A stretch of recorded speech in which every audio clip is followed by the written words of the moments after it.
Alô, alô, alô, boa noite, pessoal, me escuta bem? Estamos oficialmente começando aqui. Quem puder falar aí, dá uma nota aí de se está ouvindo, se não está ouvindo, manda um sim ou não.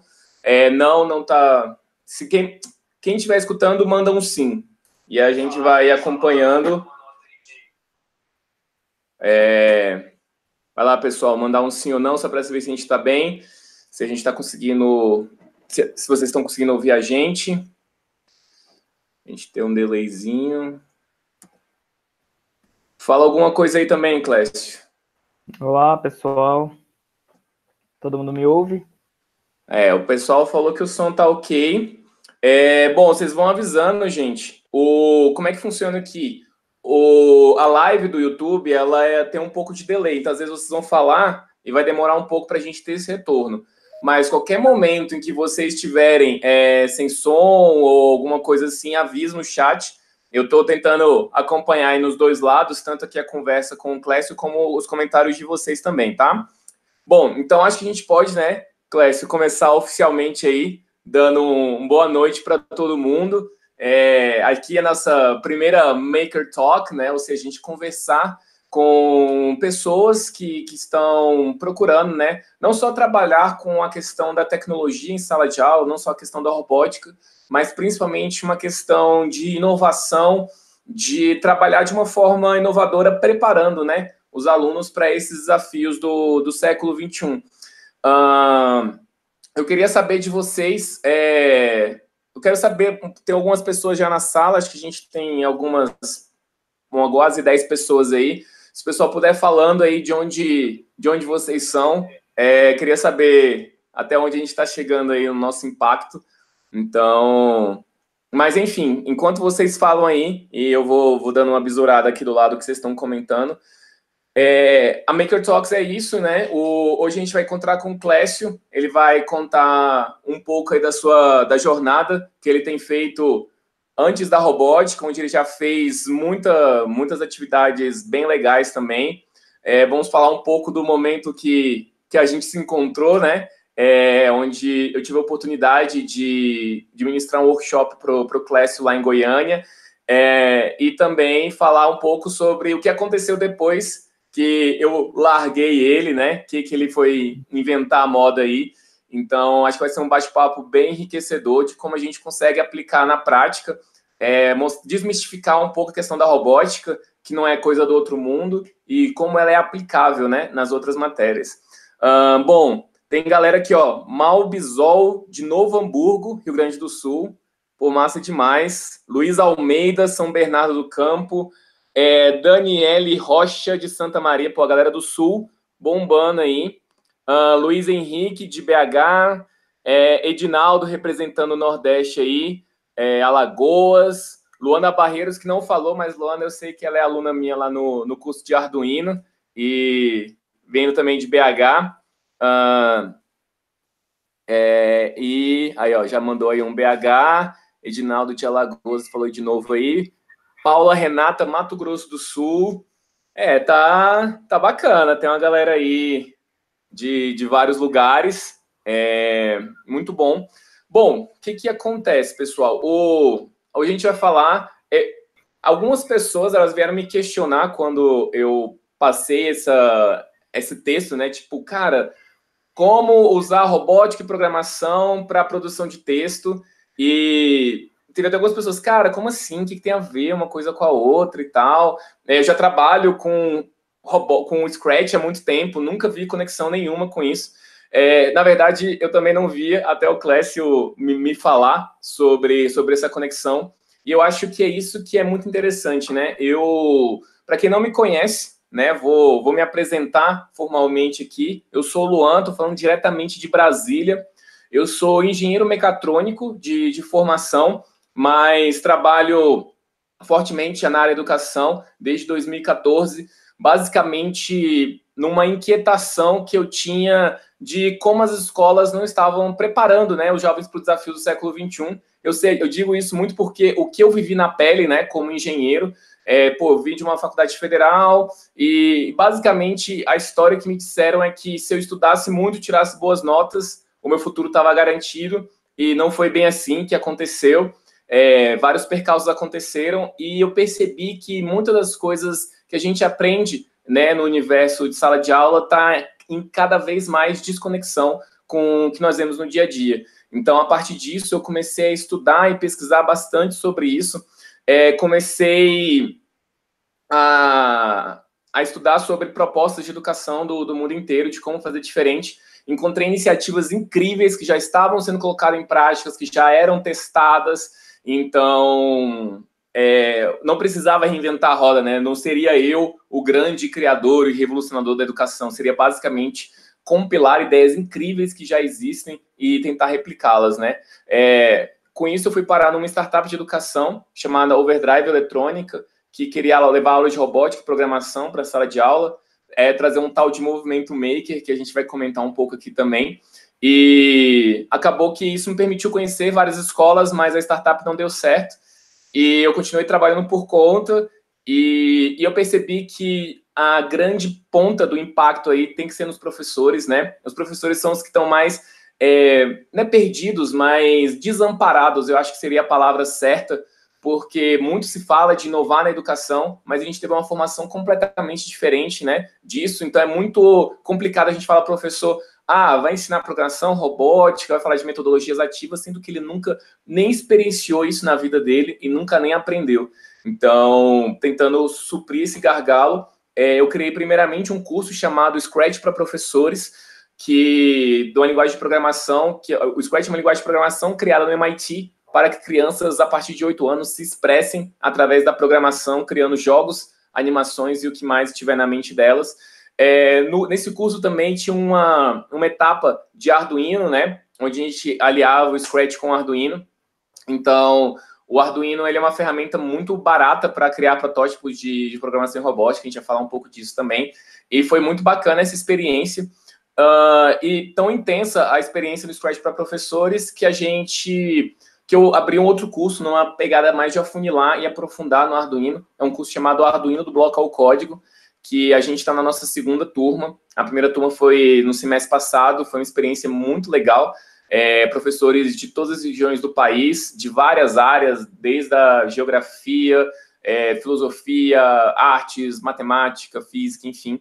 E aos poucos, né, eu trago um pouco da informação da robótica, do como a gente usar a sucata, de como trabalhar com baixo custo, mas também eu venho aprendendo muito com os professores como eles têm aplicado isso em sala de aula, usando o que eles já têm, né, fazendo essa combinatividade da vida deles, da história deles e também do que eu venho trazer, né, de um pouco da programação e da robótica, e várias coisas vão acontecendo que eu não imaginava e também esses professores não imaginavam. Então, está sendo uma experiência bem legal.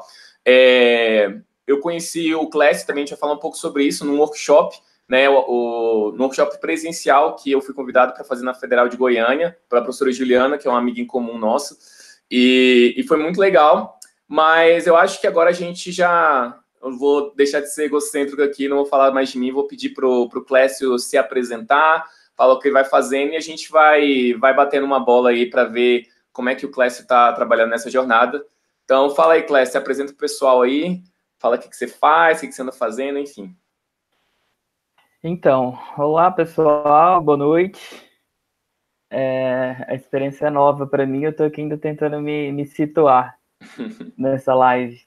Então, eu me chamo Clécio, eu sou professor de língua portuguesa, sou formado em letras, eu tenho um mestrado na área de literatura e eu trabalho numa escola rural há 5 anos. Minha experiência com escola regular é de 8 anos. Eu comecei minha experiência como professor no ensino superior, aqui na PUC Goiás, e aí depois eu fui para a educação básica, trabalhando com o ensino fundamental.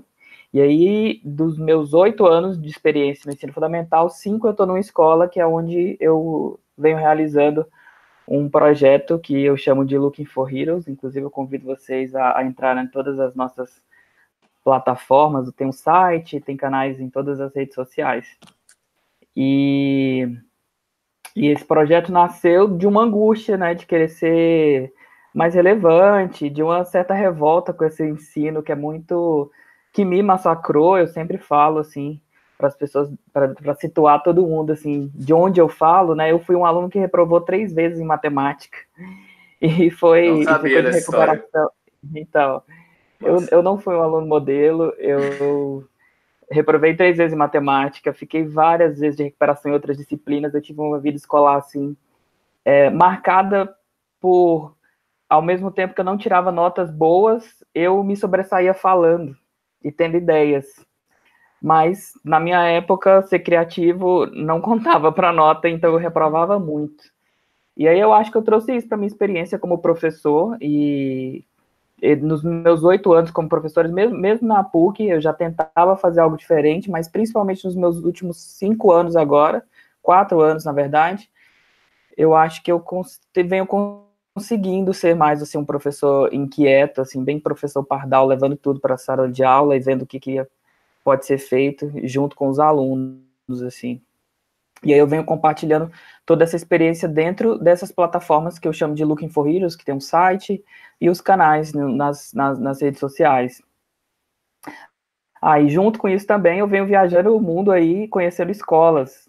Eu comecei em 2015 viajando aqui pela América Latina, conhecendo escolas públicas, e aí depois eu fui para o continente africano em 2017, e aí eu desci em Luanda, em Angola, também conhecendo escola pública. E agora em 2017 e 2018, que eu fui em 2017 e voltei em 2018, eu fui para a Índia, onde eu fiz um estágio, uma imersão em uma das escolas assim mais emblemáticas no quesito criatividade, atualmente, que é a Riverside School. Eu fiquei lá 1 mês e meio. E todas essas experiências, assim, eu falo que são meu doutorado. Eu parei no mestrado, né? E decidi não continuar doutorado, e eu investi nesse tipo de formação, uma formação fora do circuito mesmo. Fazendo workshops, né, como eu fiz com o Luan, estabelecendo parcerias e viajando, conhecendo escolas. Então eu falo que esse é o meu doutorado fora da caixa. É muito louco isso. Eu já ouvi um pouquinho dessa história, não sei se você comentou alguma vez, né? E até chegando nessa questão do ensino formal, né? Às vezes a gente. Eu tenho um certo ranço, né, com o meio acadêmico, porque a maior parte deles eles são muito desconectados, né? Eles estão mais preocupados ali com o universo deles e fazer o paper deles. Lógico que não dá para generalizar, existem várias pessoas fazendo coisas bacanas, mas acho que acima de qualquer coisa, fazendo doutorado, mestrado ou aprendendo na raça, né, como você vem fazendo, é sempre a questão do propósito, né? Então, eu acho que isso é muito importante. Você fala, cara, como é que a pergunta, eu não sei, eu acho que a grande pergunta que você tem é, cara, como é que eu posso impactar meus alunos de uma forma diferente? O que eu posso fazer, o que tem nas minhas mãos? Vou procurar soluções no mundo e vou tentar combinar e adaptar, né, na minha sala de aula, né? Não sei se é mais ou menos isso. É isso mesmo, assim, eu fiz o mestrado, eu gostei muito, foi uma super experiência, foi na área de literatura. E só que no meio do mestrado eu já vi, cara, se for para ser professor, isso aqui não vai me servir muito. Uhum. E aí eu comecei também, né, visualizar o doutorado. Eu tenho até vontade de fazer, mas eu pensava assim, eu senti que eu fiquei muito distante da escola no período do doutorado. Aliás, eu senti que ela não me conectou com a escola. Entendi. E aí eu queria experiências que pudessem, assim, resolver o meu dia a dia na escola, assim. Essa hoje eu trabalho também com formação de professores, eu viajo o país inteiro conversando com professores. Então eu sei que eu sei por experiência própria e por observar outros professores, que a gente a gente clama por experiências que vão nos ajudar no dia seguinte, sabe? Assim, o professor tem, né, como tem na veia a questão da academia, né, do estudo teórico. Isso está na nossa veia, isso está impregnado na gente. Só que a escola tem demandas que são assim para amanhã, e que às vezes você não consegue chegar a soluções só analisando textos, né? É claro que as respostas vêm através da teoria, do estudo teórico, mas às vezes ela demora muito. Às vezes você entende a profundidade de um texto, mas você não sabe transpor aquilo e levar para a sala de aula, né? Eu acho que, inclusive, com todas essas experiências dentro e fora do país, eu acho que eu me especializei em traduzir pedagogicamente as experiências, né? Foi o que eu fiz com robótica. Eu fui lá, aprendi com você. Antes disso, eu tinha tido uma única experiência com pensamento computacional, que foi eu participei de um projeto da Fundação Telefônica, o Programa E, e foi uma atividade assim offline, né, desplugada, sem usar nenhum tipo de máquina, folha e papel, e aí eu já visualizei alguma coisa. E aí levei isso para a sala de aula da forma como eu vi. Depois eu tive a oficina com você e vi, cara, língua portuguesa e isso aqui vai Tá, rolar um vamos lá. casamento Antes da perfeito. gente Então, assim, já entregar a cereja do bolo, vamos até entender esse contexto. Meu grande objetivo aqui é hackear esse processo do Clécio, né? Esse processo, entender como é que ele associou essa questão, né, da produção de texto e com a robótica. E vou até voltar um pouco nessa questão do programa. Eu lembro que você divulgou, eu lembro de você ter divulgado isso, da gente ter conversado sobre isso. Eu lembro que era tipo um painel, acho que as meninas até desenharam meio que o joguinho que eles iam fazer e tudo mais. Como é que era mais ou menos essa atividade? Como é que ela funcionava? Qual era o objetivo deles? E como é que você conectou isso com o que você queria ensinar? Não sei se... Então, eu vou até colocar aí no link aí, nos comentários eu vou colocar o link para um registro dessa primeira atividade. Que foi o seguinte, eu fiz, né, uma oficina do programa E, então eu até indico para vocês a plataforma deles, a página deles, que é tudo grátis e tal, e lá tem um monte de planos de aula para você levar programação e pensamento computacional para a escola, sem necessariamente estar utilizando tecnologias, né, porque eu sei que principalmente na escola pública, isso é um fator limitador, assim, a tecnologia, né. Eu acabei de mandar lá nos comentários, depois vocês peguem lá, que é um vídeo que eu fiz dessa primeira experiência. E aí, então, eu fiz lá a oficina e aí traduzi aquela experiência para a minha sala de aula, que foi a seguinte, eu levei materiais, né, criativos ali de artes para a sala de aula, o principal era um tabuleiro, assim, que ele simulava um labirinto, e os alunos teriam que criar uma história que daria origem a um game, e esse game funcionaria dentro desse labirinto. E então eles criavam as narrativas, né, falando como que era a história, criavam um cenário, tanto em texto, quanto como eu posso falar, fisicamente ali naquele tabuleiro. E então essa é a primeira parte da atividade. E aí, nessa primeira parte, era bem língua portuguesa e artes, né? Eles criavam uma história e davam forma a essa história, né? Então eles construíam personagens com materiais, papel, materiais reciclados e tal. Eles pegaram esse labirinto e aí eles também interferiram neles, né? Tinha uma história que se passava no subsolo, então eles criaram ali nesse labirinto buracos e cavernas e tal, outro se passava no céu, então o labirinto já era o céu, enfim. E aí, nesse primeiro momento, era texto e trabalho de arte. Só que daí tinha uma segunda parte do trabalho, que era, eles teriam que criar uma linguagem de programação própria, em códigos, ensinando outras pessoas, instruindo outras pessoas a jogar o game que eles tinham acabado de criar. Então, tinha um game que era assim, uma menina ia passear na floresta, ela caía num buraco, e esse buraco levava ela para as camadas da terra. E aí, isso estava escrito em forma de texto, mas só que agora os meninos precisariam instruir o jogo através de um código. Então, eles fizeram assim, por exemplo, setinha para frente significava andar para frente. Se eles colocassem 3 setinha para frente, era 3 passos para frente. E eles foram criando tudo com códigos, tudo com símbolos, né? A ideia era que eles entendessem a lógica de uma programação, né? Que é realmente uma linguagem, como é a língua, é uma língua, né? Eu passei para eles dessa forma, é uma língua, como tem língua portuguesa, Libras, inglês, hindi, enfim, espanhol. A gente iria utilizar uma linguagem de programação que a gente iria criar naquele momento. Até aquele momento eu nunca tinha visto nada de programação na vida, mas eu fiz algumas pesquisas e eu vi que eram códigos, né?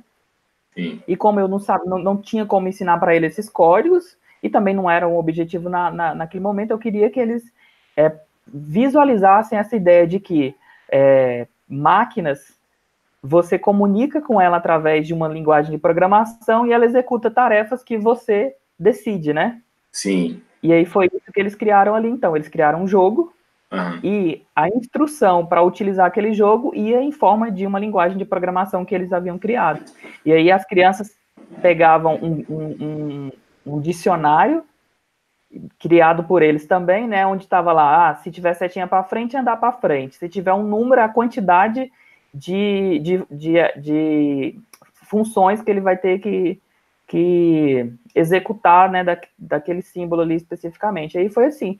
E aí eu fui trabalhando com eles. Olha, isso é programação, a maioria do que a gente vive hoje em dia tem a ver com programação, algoritmos e tal, é uma linguagem, é uma forma de você passar para a máquina uma tarefa que você quer que ela execute. E aí eu percebi que eles entenderam a ideia, né, o que era programação, eles viram que passaram a perceber, né, caramba, então o celular, tudo é programação, o jogo que a gente utiliza, o computador, tudo tem programação, e isso é a língua. Ao mesmo tempo eu consegui que eles ficassem muito engajados, né, então eles foram levados a produzir textos que eu nunca tinha conseguido fazer que eles produzissem, com aquela qualidade, assim. E um requinte, assim, absurdo, assim. Eu fiz com crianças de 8 anos que eles colocavam informações que eu nem imaginava que eles tinham. Tipo o quê? Eu lembro que eu fui fazer essa oficina numa turma de 4º ano, e aí eles criaram um personagem que era um ninja goiano que tinha uma katana nas costas. Massa. E eu não fazia ideia o que era uma katana, né? Eu perguntei, o que é uma katana? Aí ele falou, professor, é uma espada de ninja. Massa. Aí, bacana. Esses alunos, por exemplo, que criaram um jogo que se passava nas camadas, né, do subsolo, na crosta terrestre, eles começaram a mobilizar informações da aula de geografia e trouxeram para a minha aula.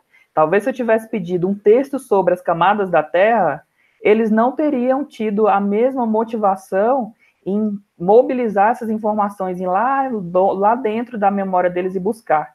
Mas o ambiente ali, né, bem criativo, fez com que eles trouxessem as informações. E foi incrível, assim, cara, eles usaram informações de língua inglesa, de história, 1000 coisas, assim, foi muito bacana. Massa, já consigo tirar 3 insights aqui. O primeiro é a gente compreender o que é a tal da programação, né? Porque a programação, programação de computador, programação não tem exatamente a ver com você fazer uma coisa para a máquina, é uma linha de código, né, onde você escreve comandos precisos e ordenados para fazer alguma coisa. Então, como você estava falando, seus alunos lá fizeram um jogo, criaram uma linguagem deles, setinha, setinha, setinha, e aí uma pessoa de fora que visse aquilo ali, entendesse como funcionava aquela estrutura, faria ela funcionar, né? Uma coisa que a gente gosta de falar muito, né, a diferença entre a linguagem de máquina e a linguagem do ser humano, que a nossa linguagem pode ser subjetiva. Eu posso aqui devagar e falar várias situações e você vai me compreender a partir da nossa estratégia de comunicação, né? E na máquina você não pode devagar e ser subjetivo, né? Você não pode falar 2 maneiras diferentes de olhar para frente. Você vai falar assim, é seta para frente, é seta para frente. Não depende, não é relativo, não tem nada disso. Então, isso é interessante e conseguiu aplicar de uma maneira, cara, fantástica, muito legal. Outra coisa que é interessante também é a gente pensar, se eu vou ensinar programação, principalmente a questão da programação em si, já entendendo esse conceito, né, de linhas precisas e ordenadas, a gente fala, poxa, mas eu não tenho infraestrutura, eu não tenho computador, não tem como trabalhar com programação. E, na verdade, a essência da programação é exatamente essa, você entender a sequência de passos, a sua clareza. O que os meninos criaram foi exatamente um algoritmo, né? Ou seja, uma linguagem de precisas e ordenadas para fazer uma determinada atividade. Então, não precisa de computador para isso. Lógico que o computador vai trazer uma experiência completamente diferente, a gente vai falar sobre isso depois também. Mas eu acho que esse é um primeiro passo, né? De perceber e desmistificar o que é programação e como dá para trabalhar ela. E aí eu acho que, assim, você foi um salto, assim, porque você colocou um contexto por trás, né? Cria uma história, cria uma arte. Então, você fez um cenário ali que permitiu eles se aprofundarem, né? E fazer porque você pode falar, faz um labirinto dele chegar no ponto A até o ponto B. E é isso, ele podia falar das setinhas e tal, mas você colocou um contexto antes. E colocar esse contexto de história, né, esse storytelling antes, eu acho que faz um diferencial absurdo no engajamento deles, né? E aí, coisas surpreendentes acontecem, como você mesmo falou, tipo, você não esperaria que ele ia se aprofundar tão bem no texto, né? Mas sei lá, o que eu poderia chutar é que ao ele ver uma estrutura concreta, uma coisa que ele queria muito fazer, que é um jogo, que está se divertindo naquilo, eu acho que trouxe um outro estigma, né? Não sei, assim, isso olhando de fora mesmo. E, enfim, então acho que isso é bem interessante da gente já desmistificar. Então, na verdade, você já trabalhava, né, associando linguagem de programação à criação de texto, mesmo antes da gente falar do workshop, né? Sim, sim. Aí a gente comparava, né? Então eles pegavam ali o código, né? Eles pegavam o algoritmo que eles haviam criado e a gente colocava lado a lado com o texto. Eu falava para eles, ó, é o mesmo texto em duas línguas diferentes, né? A gente também conversava sobre isso. Olha, no texto escrito em língua portuguesa, você tem mais margem para subjetividade. Agora, no texto algoritmo, você tem que ser extremamente objetivo, né? E era interessante, porque na hora de jogar, eles descobriam que aqui ficou margem para dúvida, aqui não está claro. A pessoa pode não saber como chegar até o final do jogo, ou ela pode errar. Então eles voltavam e falavam, não, tem que ser um código mais preciso aqui. Tem que ser eles um símbolo que seja mesmos, mais claro. E eles mesmos tinham esse insight ou você meio que dava uma cutucada, pô, não tá muito claro e tal? Como é que era? Eu ia dando os insights, às vezes eles mesmos percebiam, né? Sim. E aí eles iam criando novos códigos, né? Eu lembro que, assim, por exemplo, a maioria dos jogos, o herói, ele sempre acessa algum poder, né? E aí eles criavam um código para como acessar o poder, que aí normalmente era assim, setinha para cima, pular, raiozinho, que era pegar o poder. Que massa. Ou, Tipo em Mortal algum momento Kombat. ele tinha que nadar, então era uma setinha ondulada, que significava nadar. E eles iam criando, eles iam pegando símbolos diferentes, assim, para deixar bem claro que não era só andar, era pular, não era só aparecer o raio, tinha que fazer alguma ação para pegar o raio. E aí eles foram criando uma linguagem assim bem, como eu posso falar, bem sofisticada mesmo de programação, assim, bem Com gigante, porque certeza, com certeza. Porque a gente pensaria só no básico, né? Ah, vai para frente, vai para trás, para o lado, para o outro. Então, beleza. E aí eles, não, é nada, pega poder, faz isso e aquilo. isso. Então, outra pergunta, Clécio. Essa atividade que você fez, né? Desde pensar, propor para eles a história, criar a arte, criar o código. Quanto tempo mais ou menos durou esse trabalho, assim? Então, o start foi um dia inteiro. A gente começou num dia inteiro, já tinha deixado programado com a coordenadora da minha escola, e aí eu já falo que sem um bom coordenador, que tipo, compre os barulhos com você, é bem difícil. Então, assim, eu queria uma manhã inteira para cada turma. Caraca. Olha o quão problemático. Eu falo, a galera fala assim, vem trabalhar na minha escola. Eu falo, será que você vai querer de verdade? Você não está pronto para isso, né? Talvez você não está pronto para isso. Cuidado com o que você deseja. Então, Sim. cada turma eu precisei de uma manhã inteira. Eu quis uma manhã inteira. E aí a coordenadora me concedeu e todo mundo se organizava, né? Lá na minha escola tem muito isso. Ah, legal. E aí eu pegava uma manhã inteira para esse start. E aí, nas aulas seguintes, a gente ia só desenvolvendo o restante, né? Só que assim, foi uma manhã inteira, mas aí dividida, eu divido, eu nunca deixo o tempo totalmente livre. Eu divido em estações, eu uso muita facilitação visual para isso, sabe? Eu escrevo no quadro o que vai ser cada etapa, quanto tempo vai ter cada etapa, e ainda deixo um cronômetro para que eles se liguem no tempo, porque se eu só falasse, falta 10 minutos, não adianta. Eles têm que ver que o tempo está correndo, e aí você já coloca ele, inclusive, para trabalhar essa habilidade, né, de gerência de tempo. Se eu tenho 4 horas para fazer a atividade, não adianta eu querer 10 horas, porque eu não vou terminar a atividade. Então, é uma responsabilidade que eu coloco nas costas deles. E para isso eu tenho que deixar visualmente bem fácil, né, bem facilitado para eles. E aí é isso, o start foi uma manhã inteira, e eu dividi, né, primeiro escreva, eu também desenhei 3 fichas, uma ficha para que eles descrevessem os personagens, uma outra ficha para que eles criassem o cenário, escrevesse como seria o cenário, né, descrevesse como seria o cenário, e uma outra ficha para que eles escrevessem um enredo.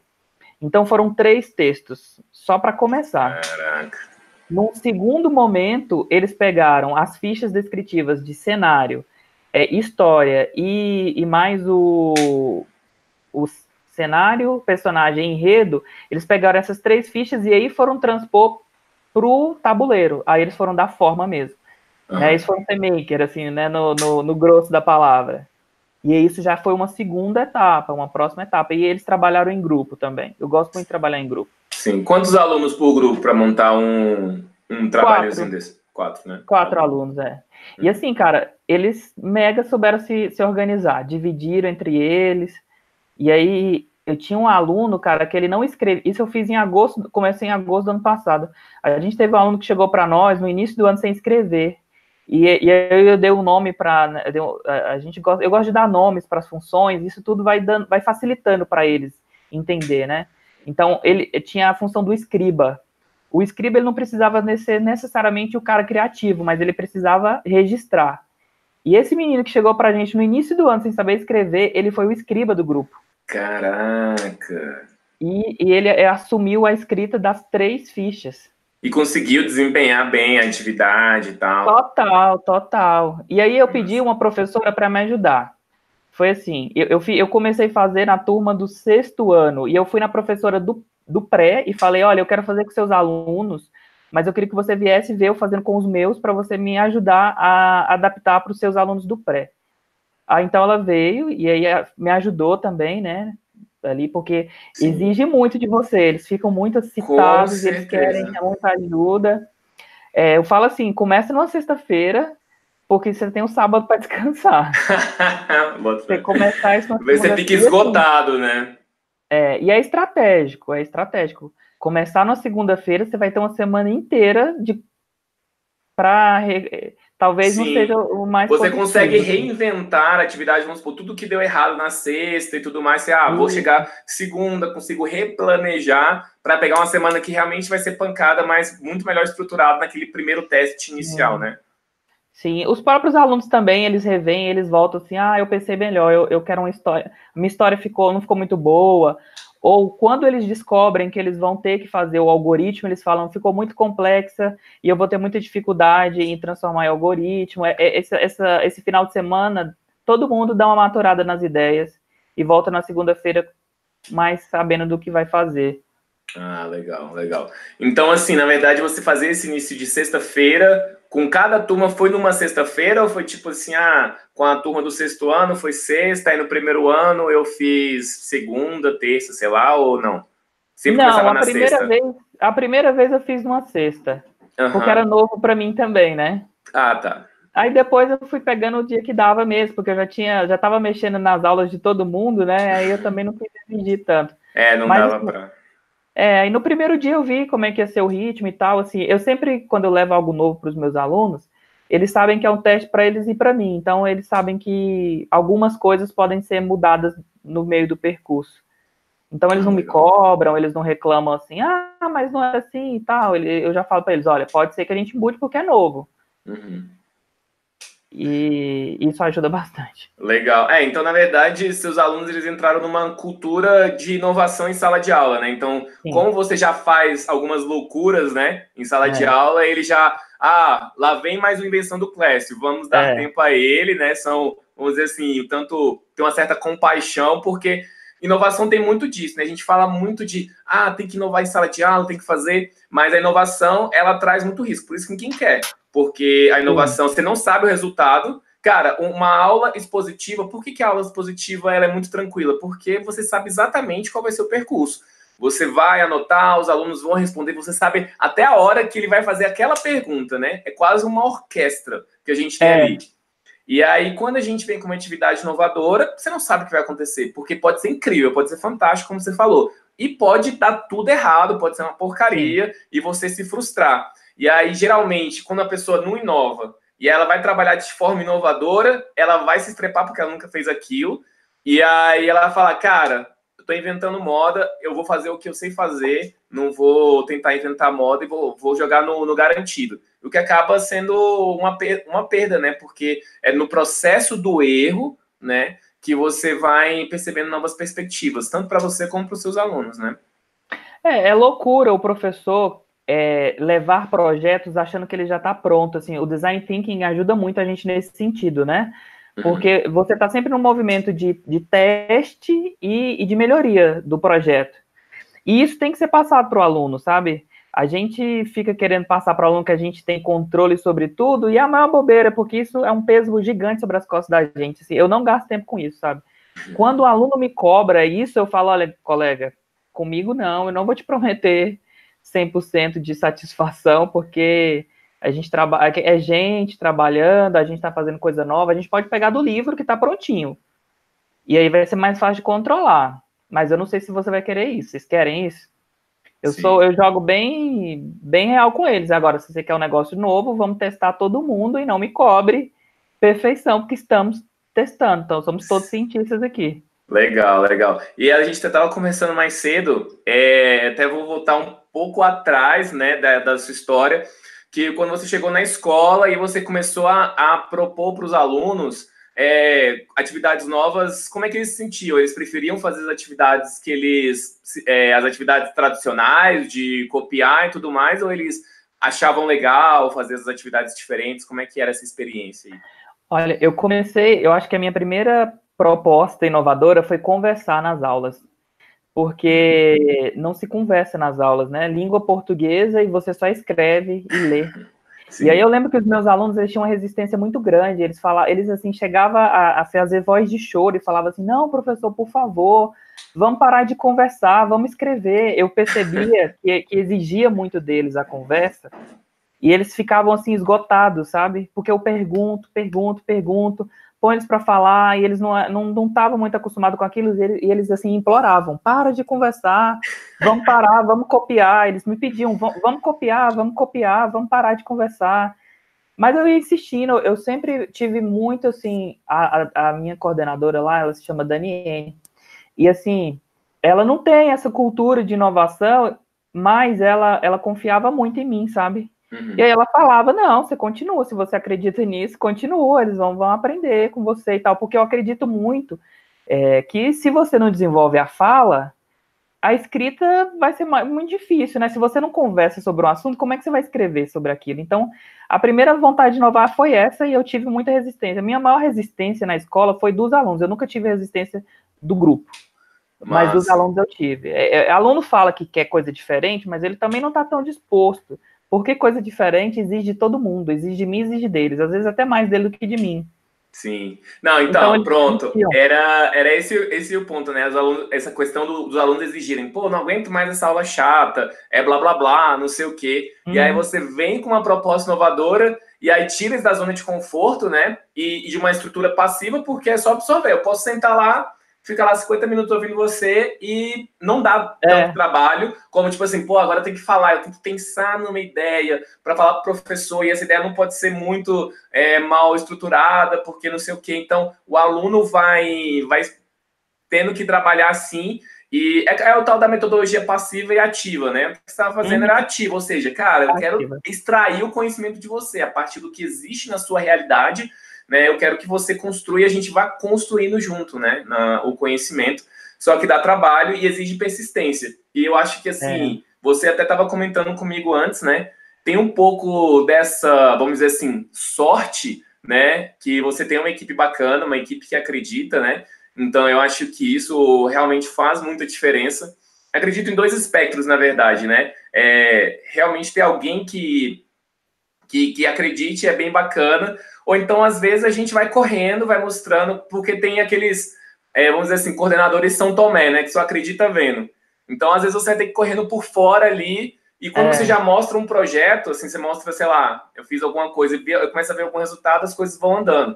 Então, cada um vai ter uma situação, né? Você teve alunos mais difíceis, né, para estruturar e teve uma coordenação boa. Já vi vários professores falando assim, poxa, eu estou tentando inovar, fazer aqui, mas está complicado. Mas acho que em qualquer situação a palavra-chave sempre vai ser resiliência, né? Por ter que persistir, eu estou saindo de um lugar comum para algo diferente, e se eu não persistir em mostrar diferente e em tentar realmente trazer significado, o impacto não vai ser gerado, né? Sim, sim. De fato. Bom, diga aí, fala aí, Roy. Foi isso. A resistência inicial foi dos alunos mesmo, não foi do meu grupo. Legal. Então, assim, na verdade, então, vamos lá, até lá atrás você começou a fazer essas atividades que, a princípio, vamos dizer assim, conversar não é nenhum tipo de disrupção tecnológica, né? Mas ainda assim foi algo muito novo, porque as aulas não eram assim, na verdade, boa parte das aulas não são assim. E nesse momento você começou a adaptar seus alunos a uma cultura de inovação. Então, ele começou a fazer o negócio da conversa, depois ele fez um não sei o quê, e tarará, e aí foi alinhando nesse ponto que você foi falando, né, de, gente, ó, tô testando, esse lado humano do professor, acho que você jogou esse ponto que é muito legal. É engraçado, eu dei um tempo de aula particular também de matemática e física, e às vezes, assim, eu fazia uma conta e errava a conta, e o aluno, o professor errou. Aí eu, errei, ué. Tipo assim, e eu tava muito tranquilo com aquilo. Mas o professor ele vai criando, né, esse estigma de tipo assim, eu sou a pessoa referência, a pessoa perfeita que não pode errar, que é uma coisa que traz muito peso, né? Porque você não é perfeito, ninguém é perfeito, então você não quer falhar nunca, então você quer. Ou então, quando você falha, você vai colocar ali embaixo do tapete. O aluno ele acha você inatingível, porque, cara, meu professor é perfeito. Eu não sou perfeito, eu sou uma pessoa em construção. Agora, se ele percebe que o professor também é um ser falho, um ser em construção que está tentando entender esse processo, ele se identifica mais, né? Ele fala, pô, eu sou assim também, eu ainda estou em construção, eu também falho. Então, se eu vejo meu professor nessa jornada, é assim que eu aprendo. Não é feio errar, não é feio, às vezes, falar uma bobeira, tentar e não ter êxito naquilo que eu fiz, né? Eu posso tentar de novo, porque o professor faz isso, e quando ele se traz, né, ele tira essa casca, a gente consegue crescer junto, né? Então o aluno meio que se abre, eu acho assim, né? Bom, beleza. Então isso foi pré-robótica, né? Pré-programação, na verdade, programação ali na folha de papel. Acho que já deu para tirar vários insights super legais. E aí teve um momento que nossas vidas se cruzaram, né? Só para a professora Juliana da UFG, do Departamento de Geografia, ela foi conhecer seu trabalho, se eu não me engano, acho que viu na internet, alguma coisa, vocês começaram a conversar, né? E aí eu conheço a professora Juliana de um grupo que a gente faz parte, que é a Rede de Aprendizagem Criativa, do Núcleo Brasil e Goiânia. Nós fomos os fundadores do núcleo, tanto que o núcleo é o único núcleo com 2 lugares diferentes da Rede de Aprendizagem Criativa, e conheci ela de outras épocas aí. E em um certo momento, o que também é uma coisa muito estranha, eu sempre brinco muito com ela, assim, a professora de geografia, e ela tá criando um espaço maker, né, para o seu departamento, faz vários estudos com os alunos dela, ela trabalha muito com alunos de licenciatura em geografia, inclusive ela foi minha grande motivadora para criar meu curso online Scratch para professores, né, que ela falou, eu preciso de uma formação de Scratch para os meus alunos de geografia. E aí, é muito louco pensar isso, hoje eu sou um pouco mais acostumado, mas fala assim, cara, o que a geografia quer meter bedelho na programação, né? Tipo assim, o que tem a ver isso? E, na verdade, tem tudo a ver, né? A forma de estruturar o raciocínio, a forma de expressar, a forma de trazer uma forma prática de aprendizado tem tudo a ver, e a Juliana comprou essa briga. E então em um determinado momento, ela pediu para também dar um workshop de Arduino, né? Arduino, que a gente consegue criar, né, protótipos de robótica de uma forma bem simplificada. A gente usava uma linguagem do Scratch, uma linguagem do Scratch associada ao Arduino. Então, isso facilitava muito, porque a linguagem de programação geralmente espanta muito, principalmente para quem não é da área, porque ela está em inglês, ela está estruturada de uma forma diferente, né? Então, a pessoa olha aquilo e fala, cara, isso não é para mim, demora muito para desenvolver um projeto, para dar certo. E a linguagem de blocos, ela vem com realmente uma forma de facilitar bastante esse processo. Então, existem integrações como essa linguagem do Scratch, são integrações não oficiais, a que o Class usa, que eu apresentei para eles, é a do Hackeduca. Então, é uma ferramenta muito legal. Tem uma instalação meio chata, né, Class, que às vezes dá uns pepinos no começo. Sim. Mas, no geral, é uma ferramenta muito intuitiva, muito bacana, que traz resultado muito rápido, né? Então, porque trabalhar principalmente com Arduino, você tem que trabalhar em 2 estruturas. É a linguagem de programação, estruturar isso, e saber entender da eletrônica. Então, quero acender um LED. Então, você tem que colocar a programação lá. Acenda, quero ativar o pino tal, quero fazer isso por tanto tempo. Tem que ter a programação muito bem estruturada e a parte da eletrônica bem estruturada. Saber onde você encaixou os fios na protoboard, se o LED está encaixado no ponto certo. Então, para quem nunca viu esse tipo de informação, parece é muita informação, né? Você tem que entender a parte da elétrica, a parte da programação. É muito fácil de alguma coisa dar errado ali. Se você esqueceu a perninha, o LED tem uma perna maior que a outra. Se você colocou do outro lado, não dá certo e você pode achar que seu programa inteiro tá falho, né? E não é isso. Então exige uma paciência muito grande. E então a professora Juliana me chamou para fazer um trabalho para o grupo dela, grupo de estudo dos alunos dela de graduação, de mestrado, e o Clécio foi convidado por ela também, né? Pô, Clécio, aparece lá, acho que vai ser bacana e tal. E lá eu trabalhei exatamente Scratch com Arduino. Foi uma oficina de 4 horas.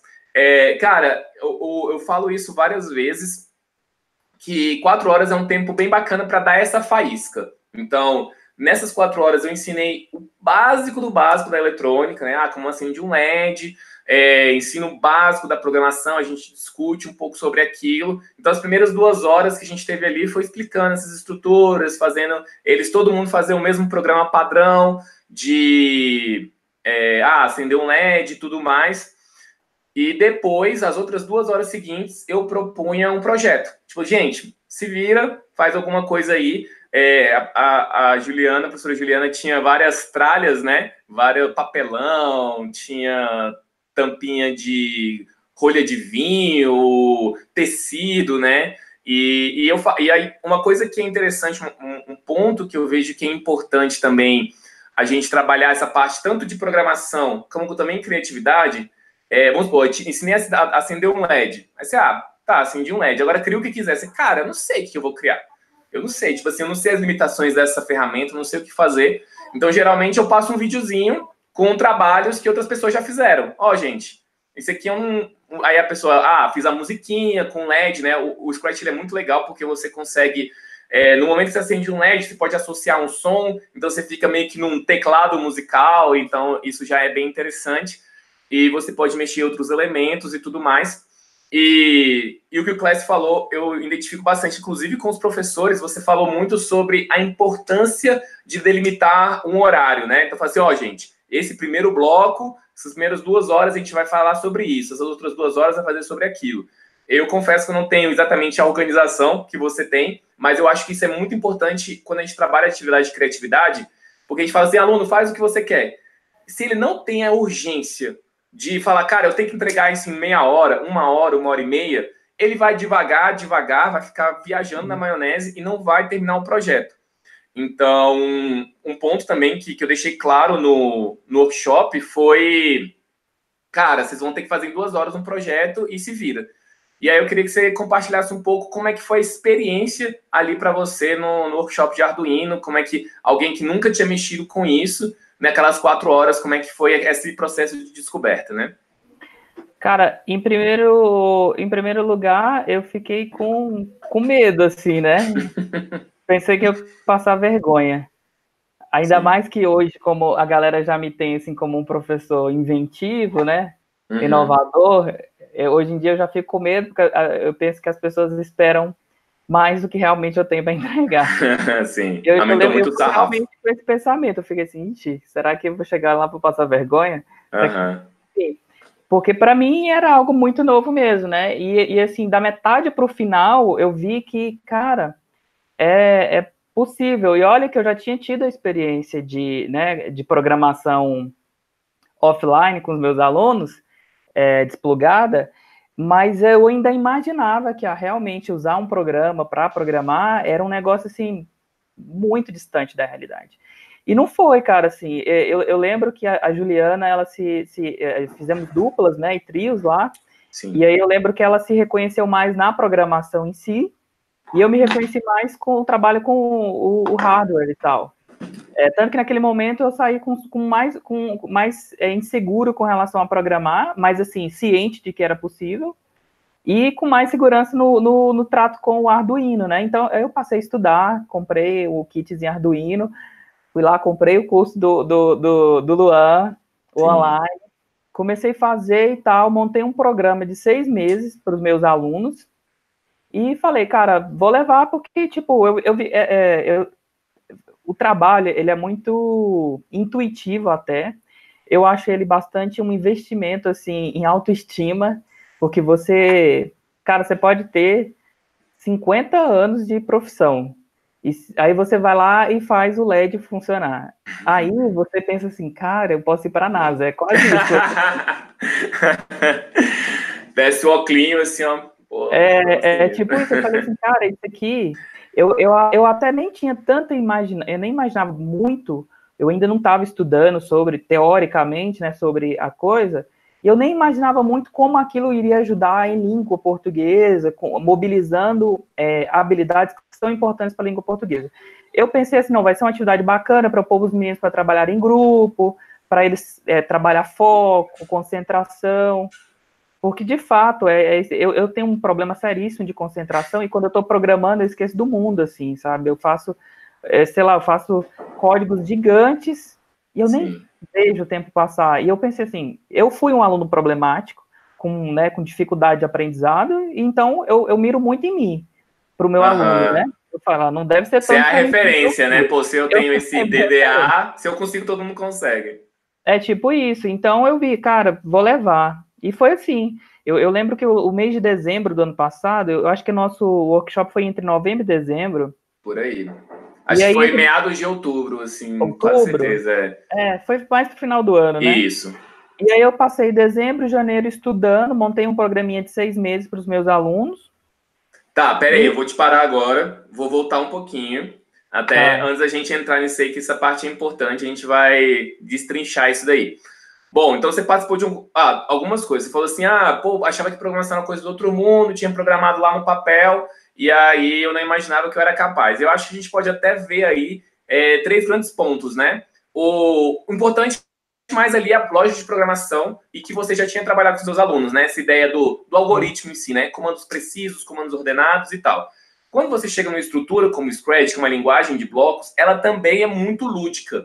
Então já tá os blocos prontos, também já, se você tem essa estrutura do raciocínio para criar alguma coisa, então a gente sempre fala bastante que o Scratch ele vem como para diminuir a curva de aprendizagem, para diminuir a curva de aprendizagem. Então, para ficar mais simples e acessível. E quando você chegar exatamente numa programação, realmente lá, num código mesmo, na linha de código e tal, você já vai com uma segurança diferente, né? Então, eu acho que é isso que o workshop aconteceu.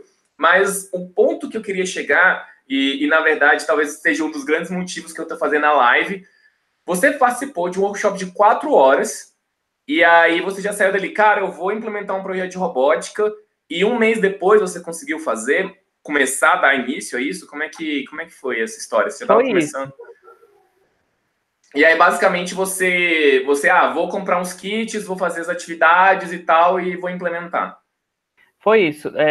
A minha experiência foi realmente foi com você. Uhum.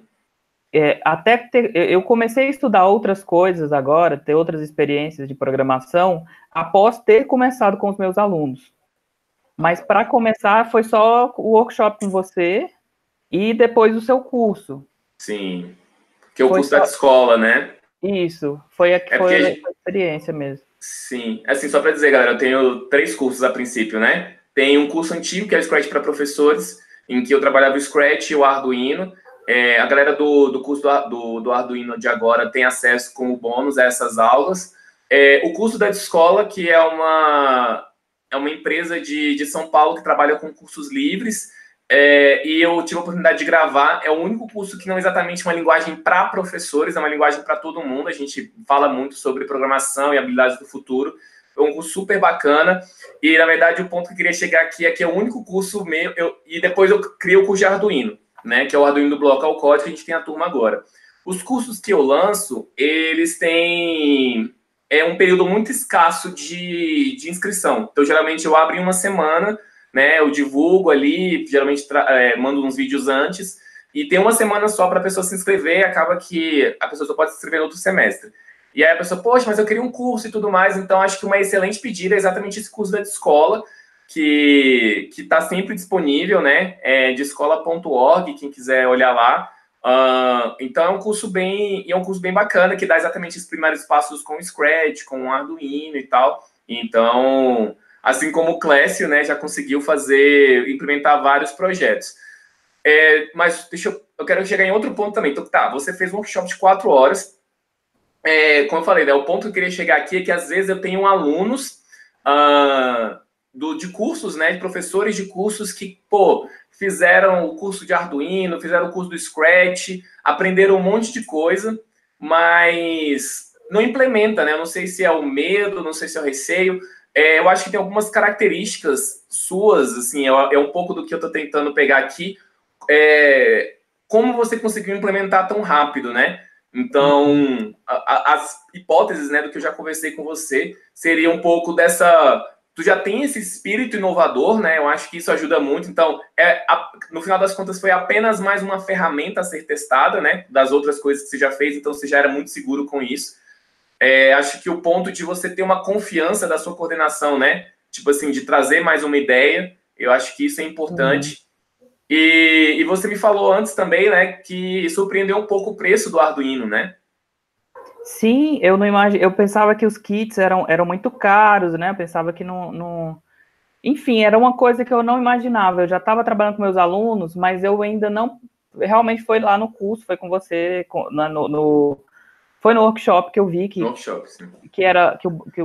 kit era possível de comprar. Quanto você pagou por cada kit? Eu paguei... Mais ou menos. o kit era 90, mas eu comprei um número assim, e aí eu sempre uso minha imagem, né? A imagem do projeto, para pedir coisas. Aí eu fui lá no cara da loja, mandei um portfólio, falei, olha, eu faço esses projetos, e aí eu queria um desconto, porque eu quero comprar uns kits. Aí ele fez R$10 mais barato cada kit, que eu comprei 11 kits, então eu praticamente ganhei um kit. É verdade. E os kits, tipo, eu faço 1000 coisas com eles, porque tem servomotor, tem LEDs e tal. Agora a gente vai comprar sensores, e os meninos já estão juntando sucata de brinquedo velho para a gente continuar fazendo coisas e tal. Então, assim, às vezes a galera pensa, pô, a robótica é muito intocável. Poxa, por R$80, né? Você já conseguiu ali a infra. Mas também tem outro ponto, né? Pô, você, mesmo sendo R$80, você falou que compra 10 kits. E como é que foi esse processo de compra, né? Você está numa escola pública, numa escola rural. E aí... E onde vocês arranjaram dinheiro para isso? Então, conseguir dinheiro para mim já é um negócio pedagógico, sabe? Em 2016, vou voltar no tempo aqui. Em 2016, eu tinha um projeto que eu queria tirar ele do papel, ele custava quase R$4.000.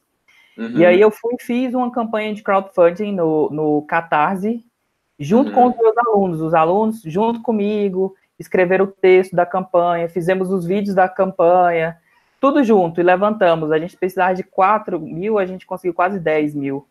Caraca. Então, todo o processo de conseguir a grana foi pedagógico. Agora não foi diferente. A gente fez. Eu tenho uma rede em torno de pessoas ali do projeto, porque eu tenho site, tenho os canais, que normalmente, quando eu peço, eles contribuem, porque eles confiam já no trabalho, né? Eles sabem o que a gente faz. Então, normalmente, quando eu peço ali, sempre tem alguém disposto. Então, assim, os 10 kits eu ganhei de um amigo que já sabia, que não era só porque era meu amigo, né? Claro, Porque exatamente. Então eu nem precisei ir para a internet pedir. Só que a gente criou também um banco ali, um orçamento. E aí, para esse orçamento, eu envolvi os alunos. A gente fez bazares. A gente fez uma série de bazares, envolvemos pais, avisamos para os pais, avisamos para toda a escola, todo mundo juntou ali com a gente. E aí a gente levantou uma grana, essa grana fica guardada para a gente ir comprando insumos. Não só para o caso da robótica, mas para vários outros projetos que vocês fazem na escola. Esse especificamente para robótica. Tá, beleza, beleza. Mas eu vou criando, budgets, como é que fala? Orçamentos. Sim. Para os projetos, sim, mas sempre envolvendo eles. Sim. Assim, de vender picolé, de vender pipoca, tudo a gente faz assim, porque eu também evito o pedir, porque arregaçar a manga e ir atrás para conseguir já é um mega aprendizado. Sim. Cara, tem muitas coisas, assim, o que eu acho que é importante disso e que eu quero deixar isso como mensagem até para o pessoal, né? Principalmente para a galera das escolas públicas, assim, lógico que é complicado essa questão de recurso, é complicado mesmo, devia ter mais investimento, mas muita gente deixa se atar, né? Caramba, Não tem recurso, não vou fazer e pronto, acabou. E aqui, ao longo dessa live de 1 hora, a gente já falou de vários insights, né? Primeiro você falou, cara, você pode programar no papel. Já é uma atividade super interessante, super legal. Depois a gente começou a falar do Arduino, que ele é razoavelmente barato. Pô, R$ 80, você comprou 11, pô, já dá e sobra, né? Tipo assim, dá para fazer um monte de projeto, acho que deve ficar por um bom tempo, né? Eu nem usei todos ainda tem alguns guardados para expansão do projeto. Pronto. E aí o outro lado é trazer um pouco desse protagonismo do professor, da coordenação, falar, gente, vamos levantar essa grana, né? Vamos levantar esses R$ 800. É legal até, eu não sei como é que é essa experiência, mas eu imagino que os alunos fazendo parte desse processo, poxa, eu estou trabalhando, eu estou vendendo picolé, eu estou fazendo bazar, ele vai se sentir, né, tipo, parte desse processo. Quando ele usar o kit, ele não vai... Cara, ele vai valorizar muito aquele kit. Ele vai falar, gente, ó, não quebra, não some, esse kit é nosso, e eu acho que tem um engajamento diferente, né? Uma postura diferente deles com relação a isso, né? Pertencimento, né? Esse projeto de 2016, por exemplo, que se chamava Alimente Heróis com Livros. Todos os projetos, eles têm identidade visual, tem nome, tem logo. Eu invisto muito nisso, assim, porque você já começa a conquistar, né, assim, a galera e tal. E esse projeto, por exemplo, a gente fez uma compra, eu não lembro mais agora, mas assim, bem mais do que 200 livros, sei lá, talvez 300 livros. E os livros são muito bem cuidados, eles estão lá até hoje na escola, a gente empresta, os alunos têm um super ciúme deles, leram assim de capa a capa, e até hoje, quando eles veem um manchadinho, eles vêm indignados. Olha aqui, o livro manchou, professor. Como é que pode? Não, isso muito legal. É uma ideia de pertencimento. Luan, eu peguei um livro aqui, eu não posso deixar de dar ele de dica, até porque eu vi que tem a mãe desse livro está aqui entre nós, que é a Carla. Diga aí. Que é o seguinte, todos os projetos meus hoje em dia, assim, eu visualizo cenários para eles, né? E eu queria deixar de dica para o pessoal esse livro aqui, ó, do Pipa Comunicação, que é o design de experiência de aprendizagem. Ele me ajudou muito a pensar cenários, sabe, assim, igual lá o projeto, como ele começou, né, por que ele não foi só criar um algoritmo, por que ele passou por todas aquelas etapas, né, esse livro me ajudou muito, assim, nessa ideia de pensar experiências de aprendizagem. Eu sempre falo que os nossos projetos, eles criam memória, porque é para ser realmente assim, a gente constrói um cenário visando entregar para o aluno uma experiência, assim, e aí a gente bebe até a fonte da mídia atualmente, né, dos serviços e dos produtos que tentam criar realmente experiências que gerem memória. Então eu tento criar isso para os alunos, sabe, assim, que seja um negócio memorável para ele. Até hoje eles lembram do projeto de 2016, até hoje eles falam da experiência de prototipar games, eu insiro palavras novas, eu quero que eles realmente se sintam, assim, num ambiente que foi todo pensado para aquilo, assim, e isso muda tudo, assim.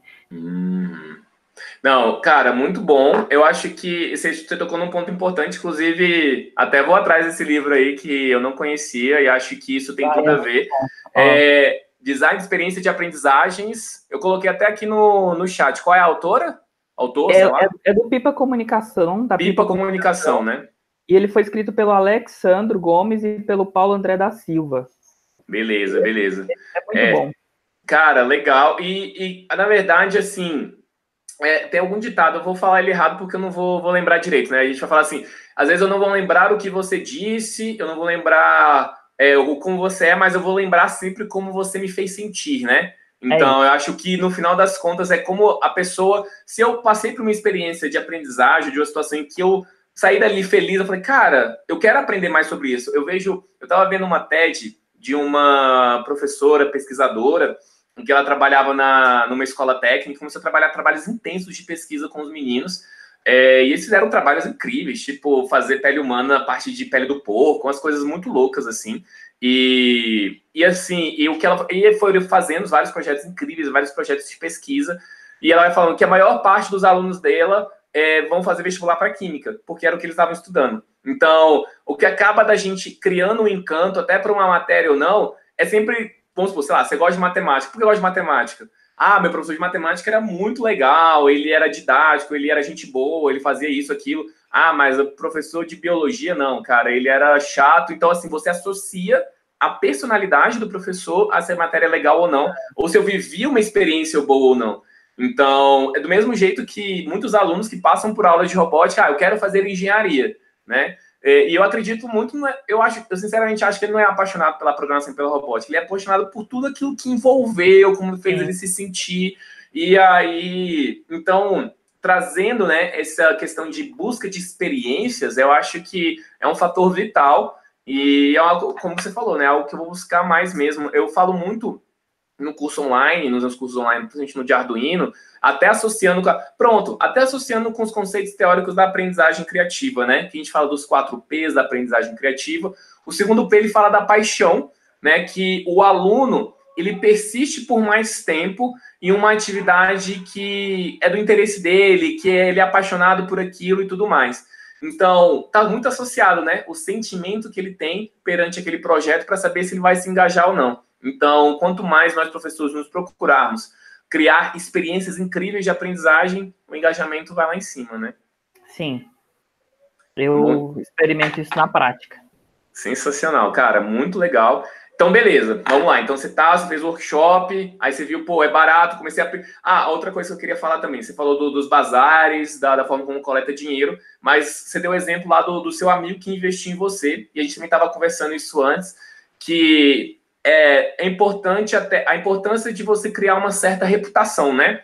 Então, você fez vários projetos, falou esse projeto do crowdfunding, e você vai mostrando o resultado. Olha só, gente, a gente pediu esse dinheiro e agora os alunos estão lendo livros. Você vai mostrando isso, você tem uma divulgação de mídia digital bem bacana, né, dos trabalhos que você vem fazendo e tal, e as pessoas vão vendo resultados, né? E acredito que é a mesma coisa com a robótica. O seu amigo, eu tenho certeza que ele está muito feliz, porque ele investiu uma grana e ele vai vendo, sei lá, só de acompanhar o Instagram da Looking for Heroes, eu mesmo, eu fico babando ali, eu falo, cara, que massa, os moleques estão botando a mão na massa, você sente, né, realmente o resultado. Eu acho que essa contrapartida é muito importante quando a gente vai, principalmente quando a gente trabalha muito com doação, com esse tipo de coisa, de mostrar que você está realizando o trabalho, de trazer resultado, para a pessoa ver isso, você cria um ciclo virtuoso, na verdade, né? Um ciclo virtuoso de ajuda e tal. Como você falou, pô, se hoje eu quiser buscar dinheiro para um outro projeto, eu tenho uma facilidade maior, né?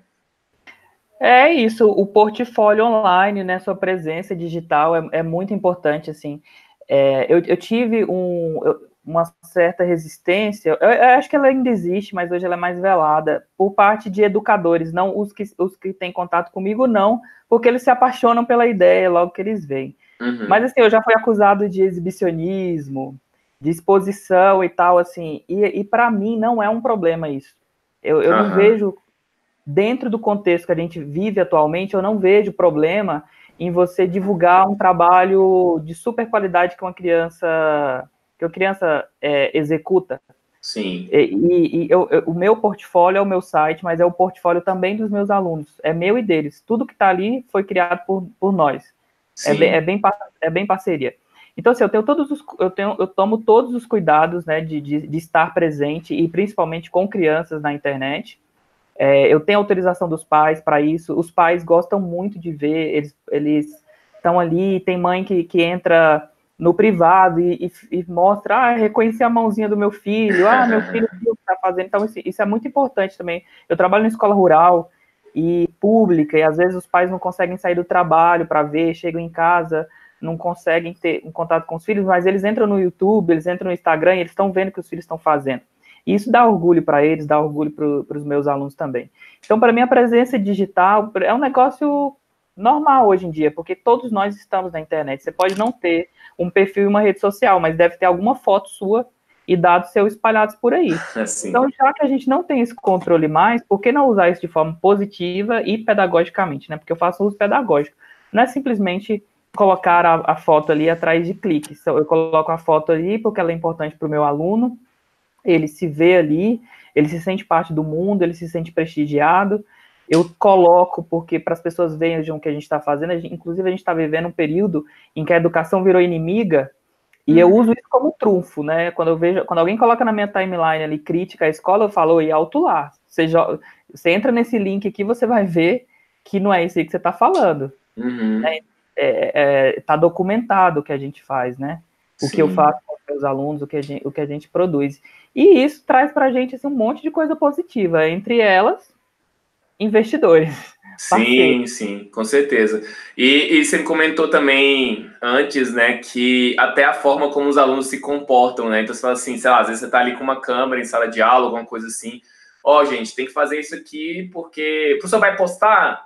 Não sei, Sim, talvez e tal. E aí eles, não, então é, se vai postar, eu vou trabalhar sério. E você sempre deixa nesse limbo, é, né? Tipo assim, todas as atividades são potencialmente postáveis. E aí então, eles, não, se as outras pessoas vão ver, eu vou me engajar de uma forma diferente e tudo mais. aham, é bem assim, eles perguntam, vamos fazer um texto.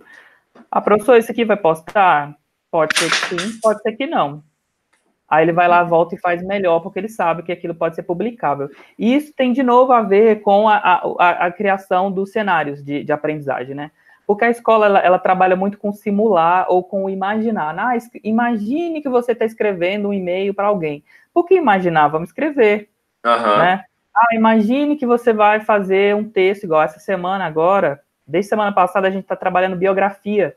A gente leu uma biografia, a gente assistiu um filme baseado numa biografia. E semana passada uma pessoa foi até a escola para compartilhar a história dele com os meus alunos, para que os meus alunos escrevam a biografia dessa pessoa real, que existe. Então, Uhum. para que eu vou pedir para eles inventarem uma biografia se eles podem escrever uma biografia de verdade?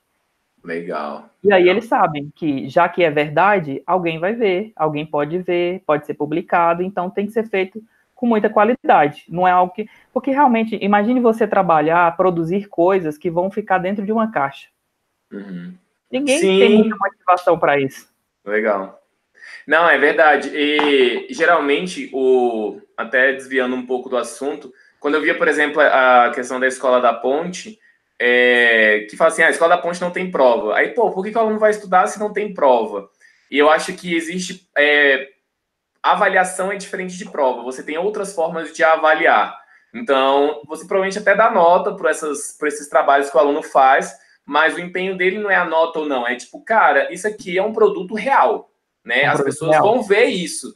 Então, esse é o maior motivo de todos pelo qual eu tenho que ter excelência. A nota é consequência, né? Num primeiro momento, Luan, as produções, assim, mas bem lá atrás, né? Às vezes vinha com coisas assim bobas, ou às vezes até com agressões. E hoje em dia eles têm essa visão assim que se eu escrevi, pode ser visto. Se pode ser visto, nem tudo pode ser dito, nem tudo pode ser escrito.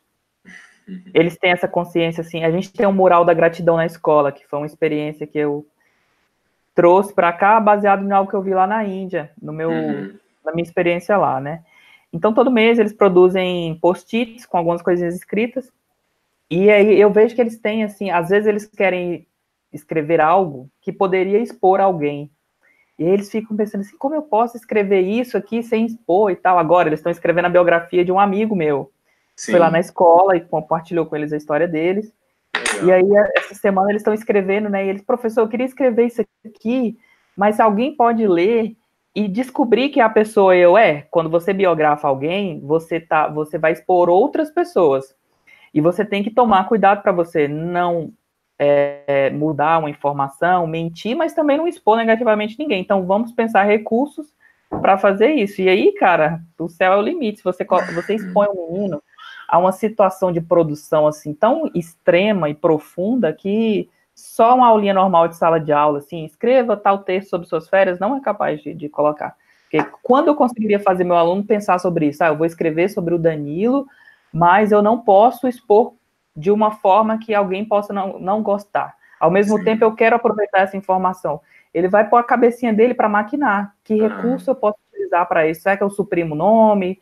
Será que eu coloco como se fosse uma situação hipotética?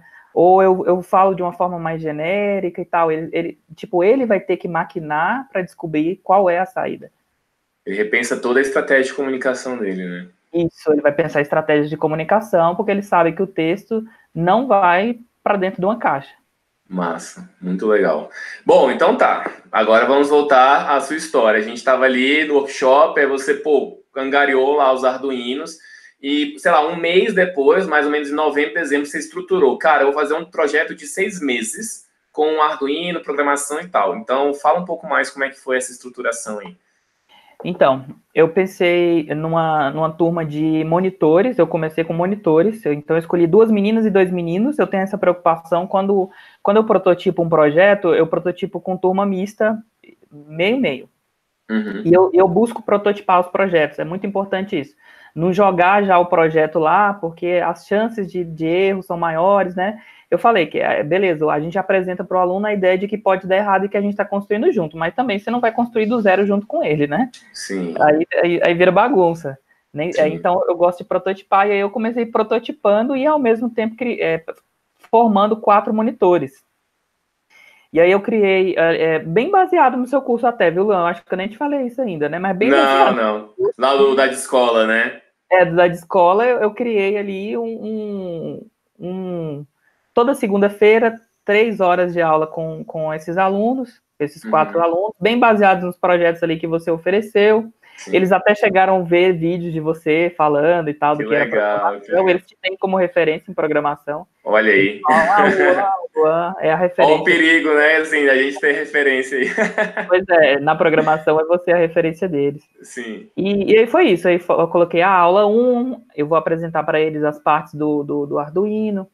Na aula 2, eu vou apresentar, eles vão fazer o semáforo. Na aula 3, a gente vai parar e vamos verbalizar as 2 experiências. A gente vai fazer uma roda de conversa e eu quero que eles falem, expliquem tudo que eles fizeram. Para aí. Nesse ponto aqui, que essa é a parte que não é intuitiva para todo mundo.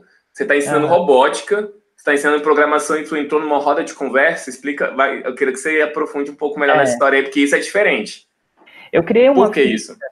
Eu criei uma ficha em cada uma das aulas, eles precisam fazer um relatório da aula, né? Nessa ficha, eles precisam colocar que equipamentos eles utilizaram, quais foram os componentes, né? O servomotor, o LED, jumper. Eles precisam colocar quais objetos que eles utilizaram. Eles precisam colocar que tipo de conteúdo escolar eles precisaram acessar, que tipo de habilidade eles acham que precisaram utilizar, e depois um relato do que fizeram, né? Na aula 1, o professor apresentou para a gente as partes do Arduino. A gente usou o Arduino, um LED, a protoboard e os jumpers. Aí no 2, eles fazem o mesmo relatório. Na aula 3, com relatórios em mão, mais os vídeos, porque eu faço vídeo das aulas, a gente senta e vai conversar. E eu quero que ele me conte como foi a experiência para ele. Ele colocou lá que ele usou a habilidade concentração ou trabalho em equipe. Mas por quê? Quando foi preciso utilizar? Por que você precisou trabalhar em equipe? Não dava para, dentro do grupo, cada um fazer o seu? Fingindo que era de equipe, igual muita gente faz trabalho em equipe, cada um faz o seu, depois grupa? Sim. Aí eles precisam me explicar. Não foi assim. Tá, mas me explica por que não foi assim. Aí eles cansam, né? Não, professor, eu já falei, não foi assim. Tá, mas eu quero que você me explica por que não dava para fazer. Porque só tinha um equipamento, então não dava para cada um fazer um. Aí eles, fala isso, né? Então já que só tinha um equipamento, como que vocês dividiram para os 2 ao mesmo tempo não pegarem no LED? Um pegar o LED, o outro pegar outra coisa, um programar e tal. E aí eles vão explicando isso. Eles vão verbalizando a experiência. Com isso, eles vão desenvolvendo fala, né? Eles vão desenvolvendo articulação de palavras, vão pensando na experiência. Sim. E aí entra a língua portuguesa. Ele traz para um âmbito concreto, né? Aquilo que está meio abstrato. Eu vivi uma experiência aí de acender uns LED e tal, mas, cara, eu vou falar, eu vou sistematizar. E talvez até como você tem uma técnica bem interessante de criação de texto, que eu nem conhecia, que você meio que... vamos estruturar aqui no tete a tete, uma conversa, o que você fez? Eu trabalhei em equipe, por quê? Tarará, tarará, tarará. Quando ele for escrever o texto, vai estar muito mais claro, né? Não sei se é isso. Porque se o aluno não sabe falar sobre o assunto, ele não vai saber escrever. Então, é por isso que eu falo, lá na Índia, eu pude fortalecer isso, já era uma postura que eu tinha, e lá na Índia, eu pude desenvolver mais isso, porque a Riverside trabalha muito nisso. Então, assim, você passa 2, 3 aulas conversando sobre algo, e na 4ª aula você põe ele para escrever. Ele voa. Porque ele já trabalhou tanto aquilo na cabeça dele, ele já articulou tanto a ideia, Então, escrever é só consequência, ele só vai transformar aquilo em texto, escrito. Sim, é quase uma mera formalidade, né? Lógico que não mas assim, a etapa fica bem mais tranquila. Sim, porque já tá tudo muito claro na cabeça dele. Agora, assim, você fala de algo pro menino, ele só lê e põe ele para escrever. Vai ser muito difícil, é difícil pra gente. Com certeza. Porque muito aquilo interessante. Não tá ainda muito ligado na sua cabeça. Bom, então tá. Aí você pegou esses 4 monitores e começou a dar um intensivão para eles sobre as primeiras atividades, do LED, servomotor, até o potenciômetro, se não me engano, né, que é onde o curso de escola chega. E aí eles meio que terminaram um mini curso ou já... Como é que foi A isso? gente nem chegou no potenciômetro ainda, para te falar a Ah, verdade. é? Ah, tá. É, é que normalmente é por causa das aulas que intercalam, né? Então tem aula que a gente para e a gente vai verbalizar, vai escrever, vai problematizar os projetos. Porque assim, eu não quero, o meu objetivo não é torná-los programadores. Eu estou Uhum. usando a programação como um exercício para o cérebro deles, para reforçar conexões, né? Para estabelecer novas conexões. E aí já é um negócio da neuro mesmo, né? Da Sim, neurociência. sim, sim, sim. Eu vou nisso. Mas, assim, eles estão programando, a gente vai participar da Olimpíada de Robótica já esse ano, Massa, porque eles estão massa. programando, mas esse não era o objetivo, né? O meu objetivo é usar a programação como um exercício para a mente deles. Sim. É uma coisa que a gente tem várias, né, várias coisas que a programação traz, mas a primeira delas é a estruturação do raciocínio lógico, né? Eu não sei se você chegou a ver a experiência, geralmente acontece isso muito com o Scratch. Você fala assim, tem um Scratch, você tenta até explicar de uma forma sistematizada, dá 5 minutos, o que o aluno faz? Ele vai jogando um monte de bloco e vai juntando tudo É, aleatório. E aí ele fala, não deu certo. Aí você, tá, calma, vamos lá, por que não deu certo? E vai ter realmente esse raciocínio de cima para baixo. Vamos ver o que esse bloco faz. Ele faz isso aqui. Você percebeu que o seu gatinho laranja fez isso? E que fez isso? Aí você vai estruturando o raciocínio dele, né? E eu acho que foi esse ponto quando a gente até conversou no workshop, né? Eu lembro quando a gente terminou as aulas, falou, nossa, dá para estruturar a construção de narrativas e tal. E acho que para mim ficou bem claro essa questão, né? De estrutura. Então, uma estrutura narrativa é a mesma, assim, ela pode ser associada a uma estrutura de programação. E a programação ela é bem pragmática, exigente, que se você não fizer exatamente aquilo de uma forma concreta e objetivo, o programa não vai funcionar. Então não tem conversinha, não tem nada. A pessoa, mas sei lá, o meu Scratch não está funcionando. Não, cara, você errou. É isso, assim, errou. você não estruturou seu raciocínio de uma forma correta, então você tem que reestruturar isso. E uma outra coisa que é interessante também na programação é que você pode pegar um grande problema e dividir em vários pequenos problemas. Então, assim, resolver vários pequenos problemas é fácil, resolver um problema grande é difícil. Tipo assim, nossa, esse problema é grande. Sei lá, vou criar uma historinha no Scratch. Pô, eu vou ter que. Cara, uma história muito longa. Não, vamos fazer só a fala de um personagem? Vou fazer a fala de um personagem. Vou fazer a fala do outro personagem? Vamos fazer. E aí, você fazendo por blocos, por estruturas, né, pequenos desafios, você consegue criar algo grandioso. E a questão da criatividade, né, que geralmente a parte que é mais interessante, que me dá muita alegria, geralmente vejo isso muito nos cursos com os professores, eu tenho certeza que os alunos até são mais disruptivos nesse ponto. Você ensina uma coisa, você vira 10 minutos, ele já fez uma coisa interessante, assim, ele complementou, né, o seu conhecimento e fez uma outra coisa diferente que você não imaginava, e você entra num ciclo virtuoso de aprendizagem, né? Porque você não esperava que o aluno fosse fazer aquilo, você aprende uma nova coisa com ele, e esse aprendizado anda bem lado a lado, né? Professor-aluno, assim. É isso, é realmente isso, assim, é interessante que num texto, né, ele escreve o texto numa situação normal, e aí eu falo, cara, isso aqui pode melhorar, e aí ele, não, eu não acho que não, tá bom, professor.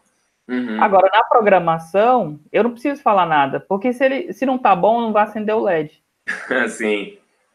E aí é ele que vai ter que ir atrás, assim. E eles ficam 3 horas, eles dispensam lanche, dispensam recreio, para fazer o negócio funcionar, assim. Eles não admitem sair sem o negócio tá pronto, assim. Um outro passo bem importante também das nossas aulas, Luan, é que, por exemplo, num dia eu apresento para eles a ideia e eles executam. Uhum. Normalmente a primeira execução é bem cópia, é bem tal qual foi passada. Aham. Aí eu dou uma nova experiência. No outro dia eu entrego a mesma experiência. Vai ser, vocês vão de novo fazer o LED piscar, de novo vocês vão fazer o semáforo. Mas Uhum. agora eu quero variáveis dele. Esqueçam aquela forma, eu quero que vocês pensem em variáveis disso.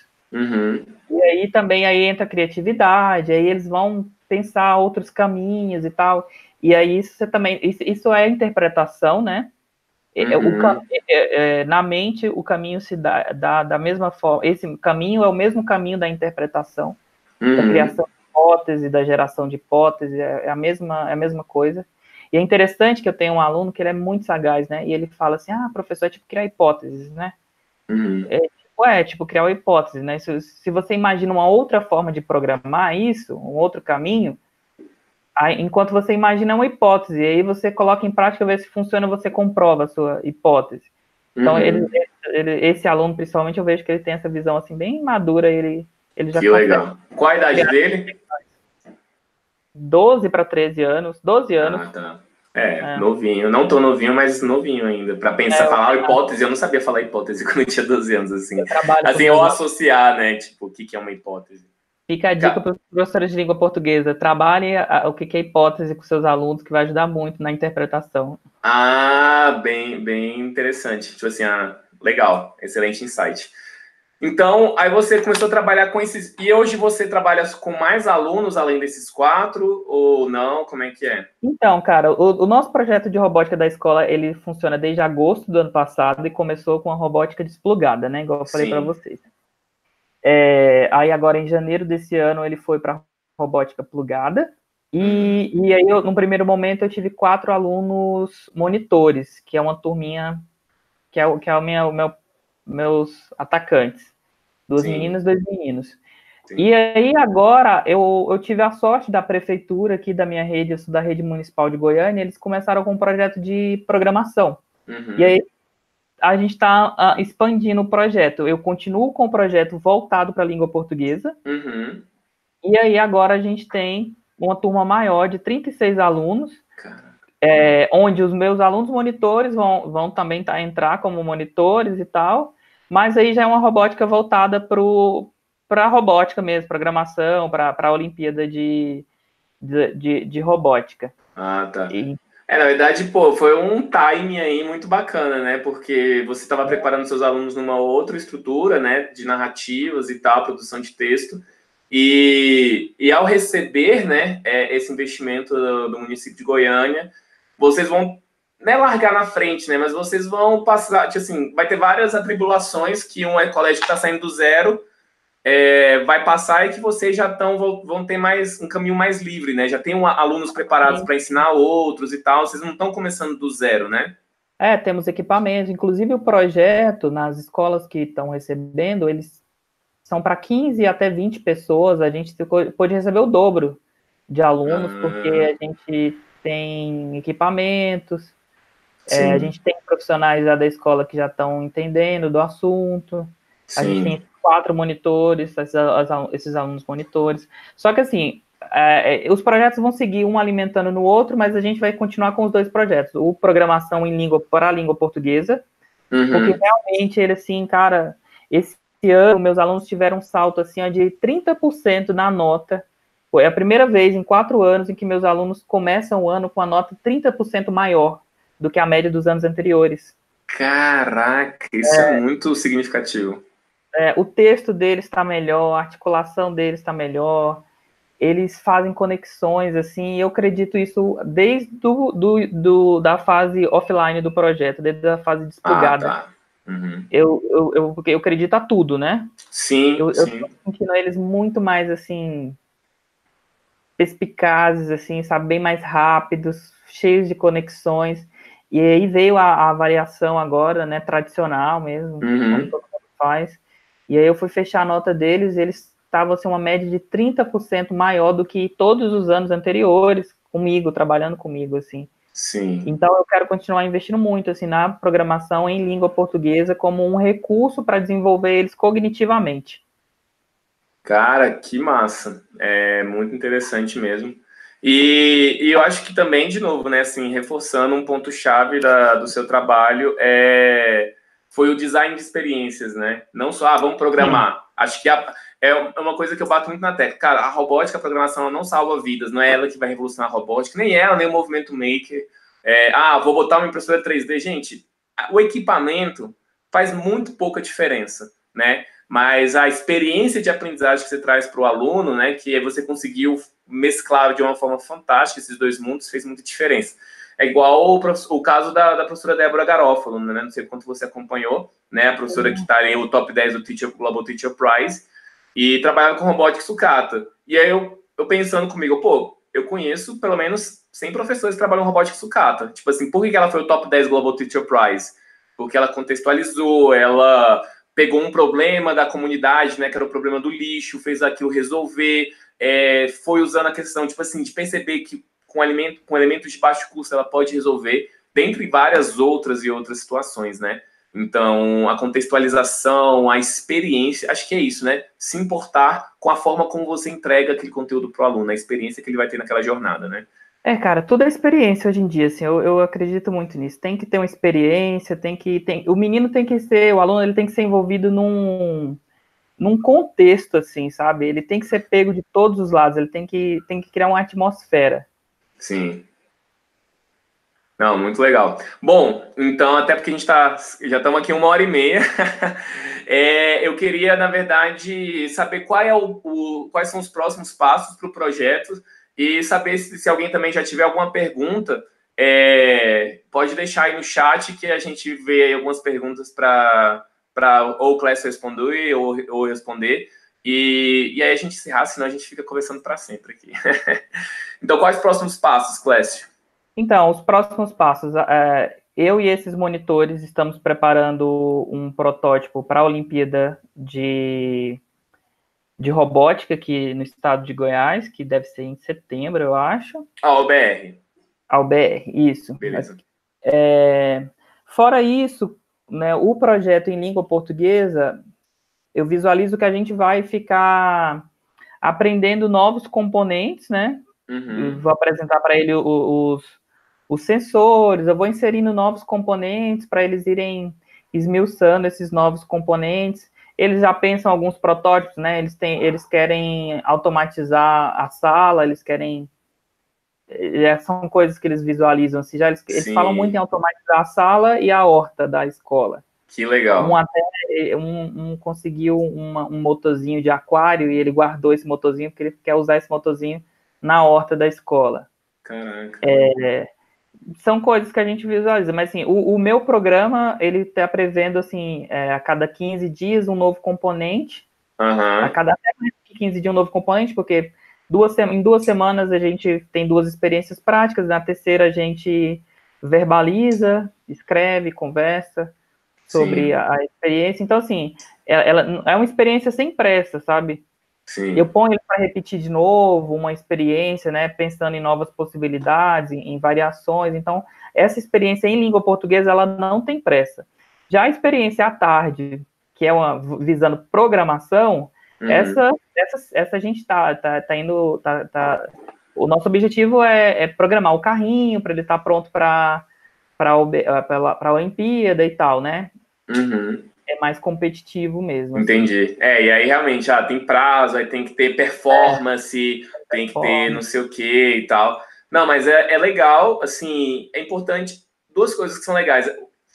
Participar de Olimpíadas é bacana, eu vejo várias escolas que se transformaram, né, por causa de Olimpíada. Aqui em Brasília, para mim, um exemplo clássico, tem na região mais suburbana de Sobradinho, né, que é uma região mais longe do nosso centro, tem uma escola que é super modelo, que exatamente ao receber kits de robótica, kits Lego, né, que são kits mais caros, eles começaram a trabalhar em cima desses kits e começaram a ter muitos resultados bons em Olimpíada. Tem um núcleo de altas habilidades lá, e os alunos de uma escola pública, né, de uma área mais de periferia, cara, todo ano eles batem em cima de escolas grandes aqui em Brasília, né, tipo de Mackenzie, de Marista e tudo mais. Todo ano eles vão para o campeonato nacional para representar, são raras as vezes, e já tem, inclusive, acho que você até conhece, né, o Vitor lá do nosso grupo da rede, era um aluno, né, dessa escola, e hoje ele trabalha em sociedade com o professor dele numa escola de robótica, dando aula de robótica, né? Então, assim, já realmente transformando a vida dessas pessoas. Então, a Olimpíada, ela traz um pouco disso, né? Dessa questão do desafio, a questão de viajar, né? Acho que, para um aluno, ainda mais escola pública, ele ter a oportunidade de ir para outro lugar por causa da escola, por causa de um projeto, é algo que faz diferença. Só tem que tomar um cuidado, eu acho, né? Tipo assim, eu acho que as pessoas acabam associando muito facilmente a robótica e programação à Olimpíada. E isso é meio perigoso, porque não é só isso, né? Não se trata apenas de fazer o robô carrinho andar no seguidor de linha, né? Então, isso é legal, isso é bacana, isso não engaja vários tipos de aluno, porque tem aluno que não se importa com competição, né? Existe, vários outros fundamentos sobre alunos que gostam mais de criar histórias do que trabalhar com projetos, mas isso é outro assunto. Então, mas o importante, acho que aqui, e que foi está sendo muito inovador do que você está fazendo, é a robótica e programação não como fim, mas como meio, como uma ferramenta, como você usou no português, mas que pode ser usado em vários outros contextos de outras matérias, e que traz muito forte essa questão da experiência ativa de aprendizagem, né? Então, porque o aluno vai ter que ter um resultado ali, ele vai ter que mostrar alguma coisa, uma coisa concreta, nada mais concreto que um projeto com robótica, né? Então, assim, é uma oportunidade. Então, é uma ferramenta, é um meio, não é a salvação de tudo, tem que trazer um design de experiência por trás, e realmente é muito bacana, assim, ver um resultado, e um resultado até rápido, né? Poxa, 6 meses rápido. De um workshop e um curso online, até adiantando para a galera do curso de Arduino, cara, o curso da escola tem a galera tem mais de 10 horas de conteúdo, a do escola, se tem 3 é muito, que já dá para fazer muita coisa, então é bem interessante. Antes da gente encerrar, só queria saber se alguém tem alguma dúvida, alguma pergunta para o Clécio. Eu já vou até adiantar que tem a Mai Bisol perguntou qual kit você usa. É o kit do Arduino, né?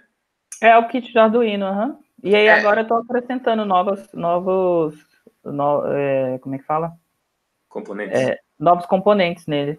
Eu comprei Legal. um kit razoavelmente básico e estou acrescentando novos componentes. Para quem não conhece, o Arduino é uma plaquinha azul, né, para criar protótipos de eletrônica, automação. O preço médio só da plaquinha você encontra, sei lá, por 50, 60 reais, assim, em lojas, em Mercado Livre da vida. Só que o Arduino, a plaquinha azul em si, não faz muita coisa. Você precisa de um kit, né, com a protoboard, com LED, com alguns sensores. Geralmente, o que eu aconselho para os alunos, e que foi o que o Clécio comprou, é de uma empresa chamada TDTech, aqui em Brasília, que ela tem um preço bem bacana. Mas, dependendo até do seu nível de paciência e de possibilidade, dá para comprar na China. Tem Arduino na China que custa 15 reais, né? Na verdade, são réplicas de Arduino. Então, como o Clécio falou antes, né? Não é um kit que custa muito. Esse kit, por exemplo, que ele comprou custa em torno de 80, 90 reais. E a variação, sim, se você encontrar algo muito mais caro para fazer isso, né? Tipo assim, para você começar, você não precisa gastar mais do que 150, sendo bem conservador mesmo. Vamos supor que você encontrou uma outra fonte. Às vezes você vai ter a possibilidade de comprar um kit com vários outros equipamentos com Arduino de 500, 600 reais, mas para quem está começando, eu diria que não vale a pena, né? Então, você focar nessa questão de 150 já ajuda bastante.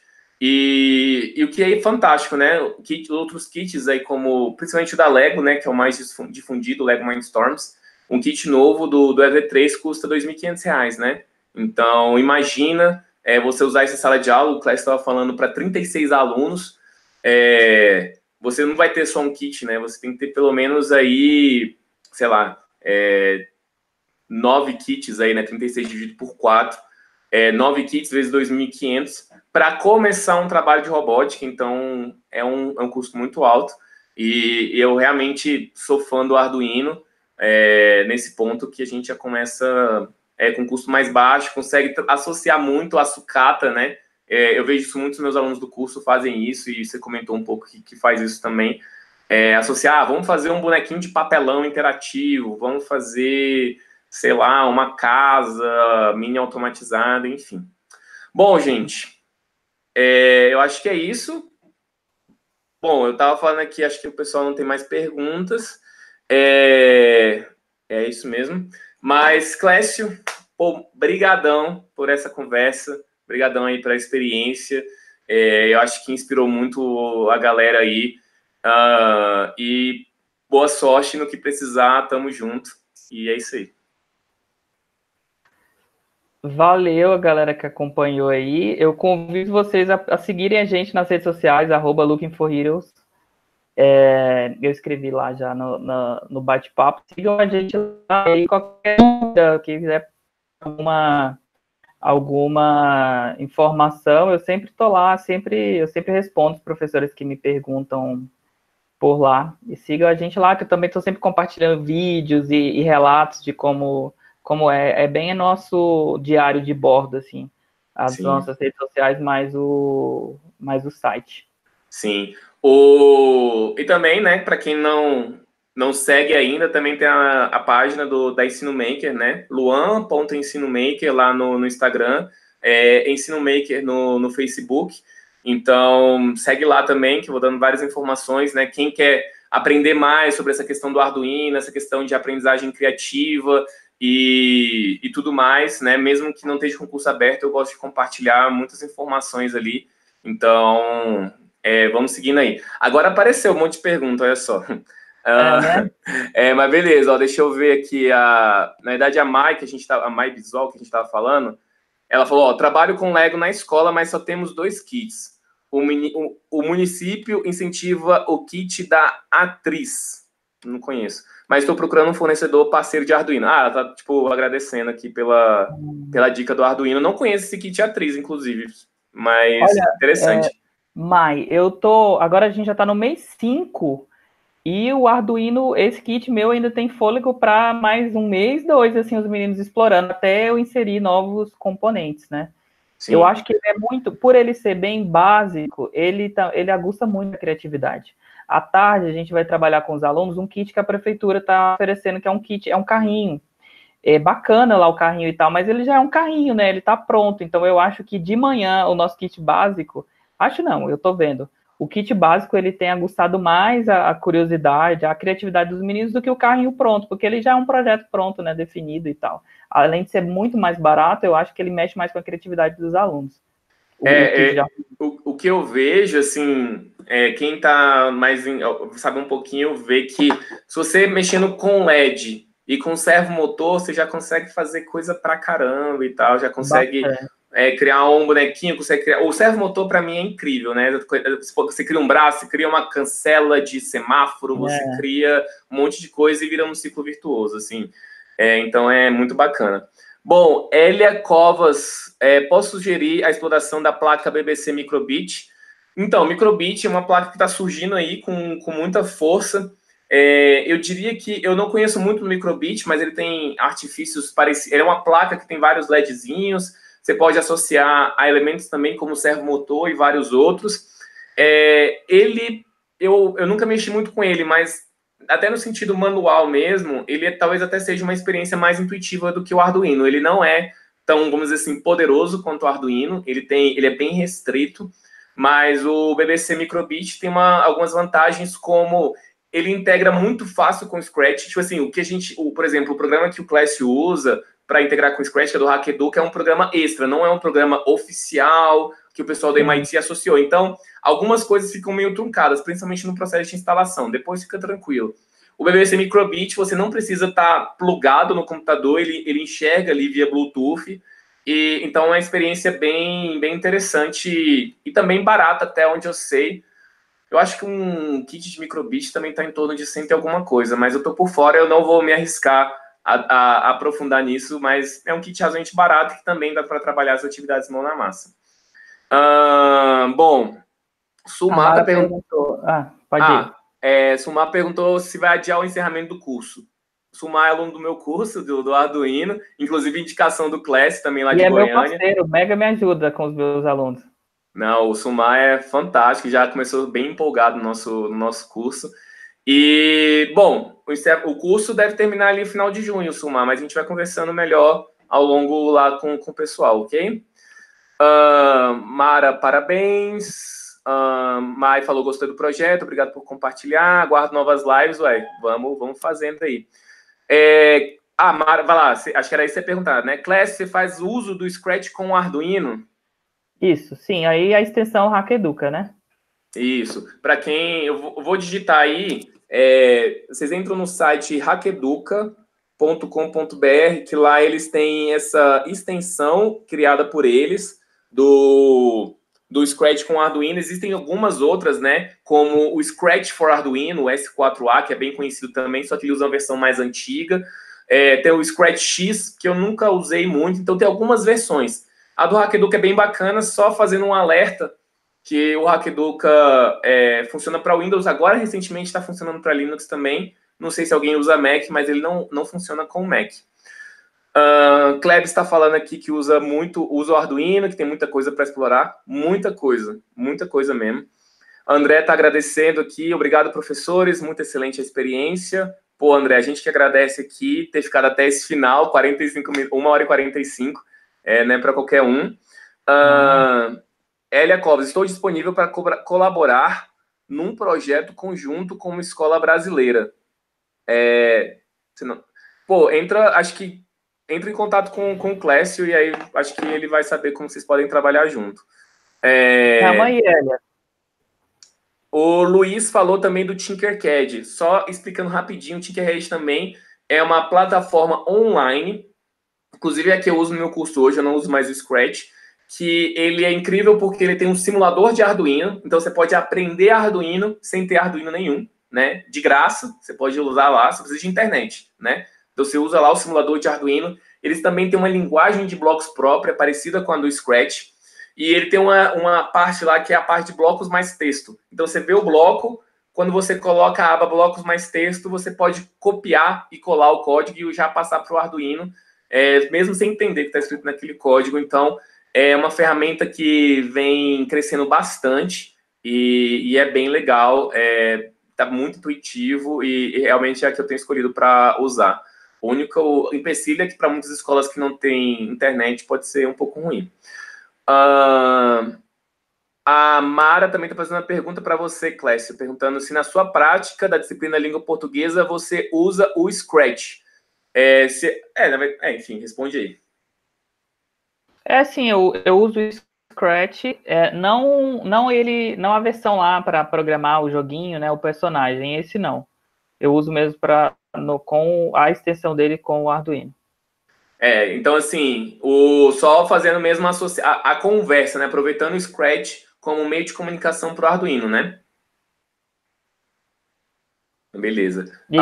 Essa Elia Covas, que a gente estava falando antes, Clécio, ela é de Portugal, cara. A gente está com presença internacional aqui, cara. Olha, não é? Vamos conversar, Elia. Eu adoro essas parcerias.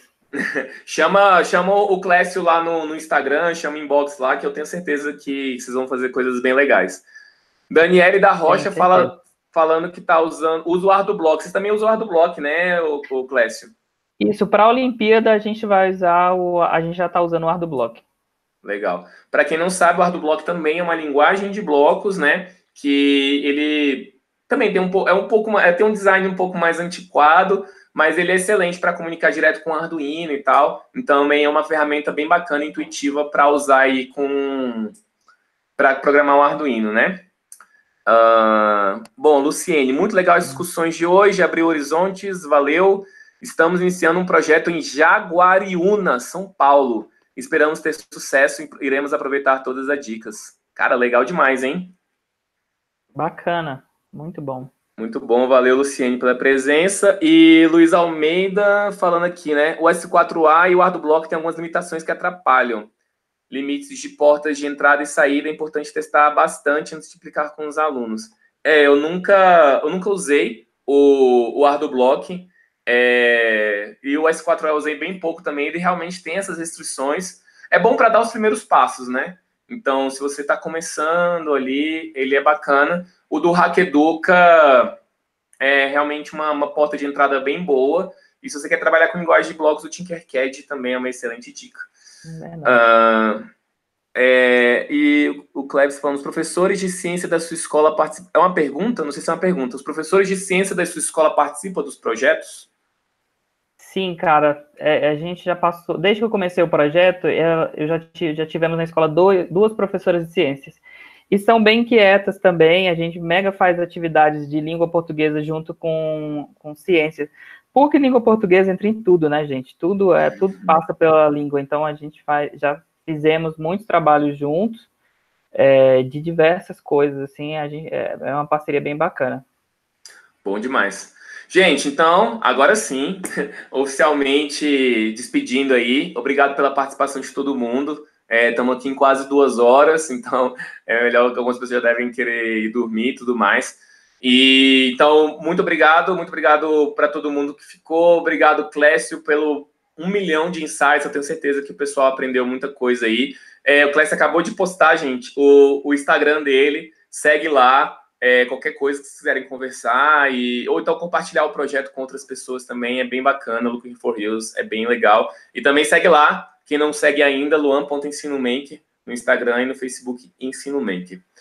Valeu, gente. Grande abraço, Clécio, e até mais.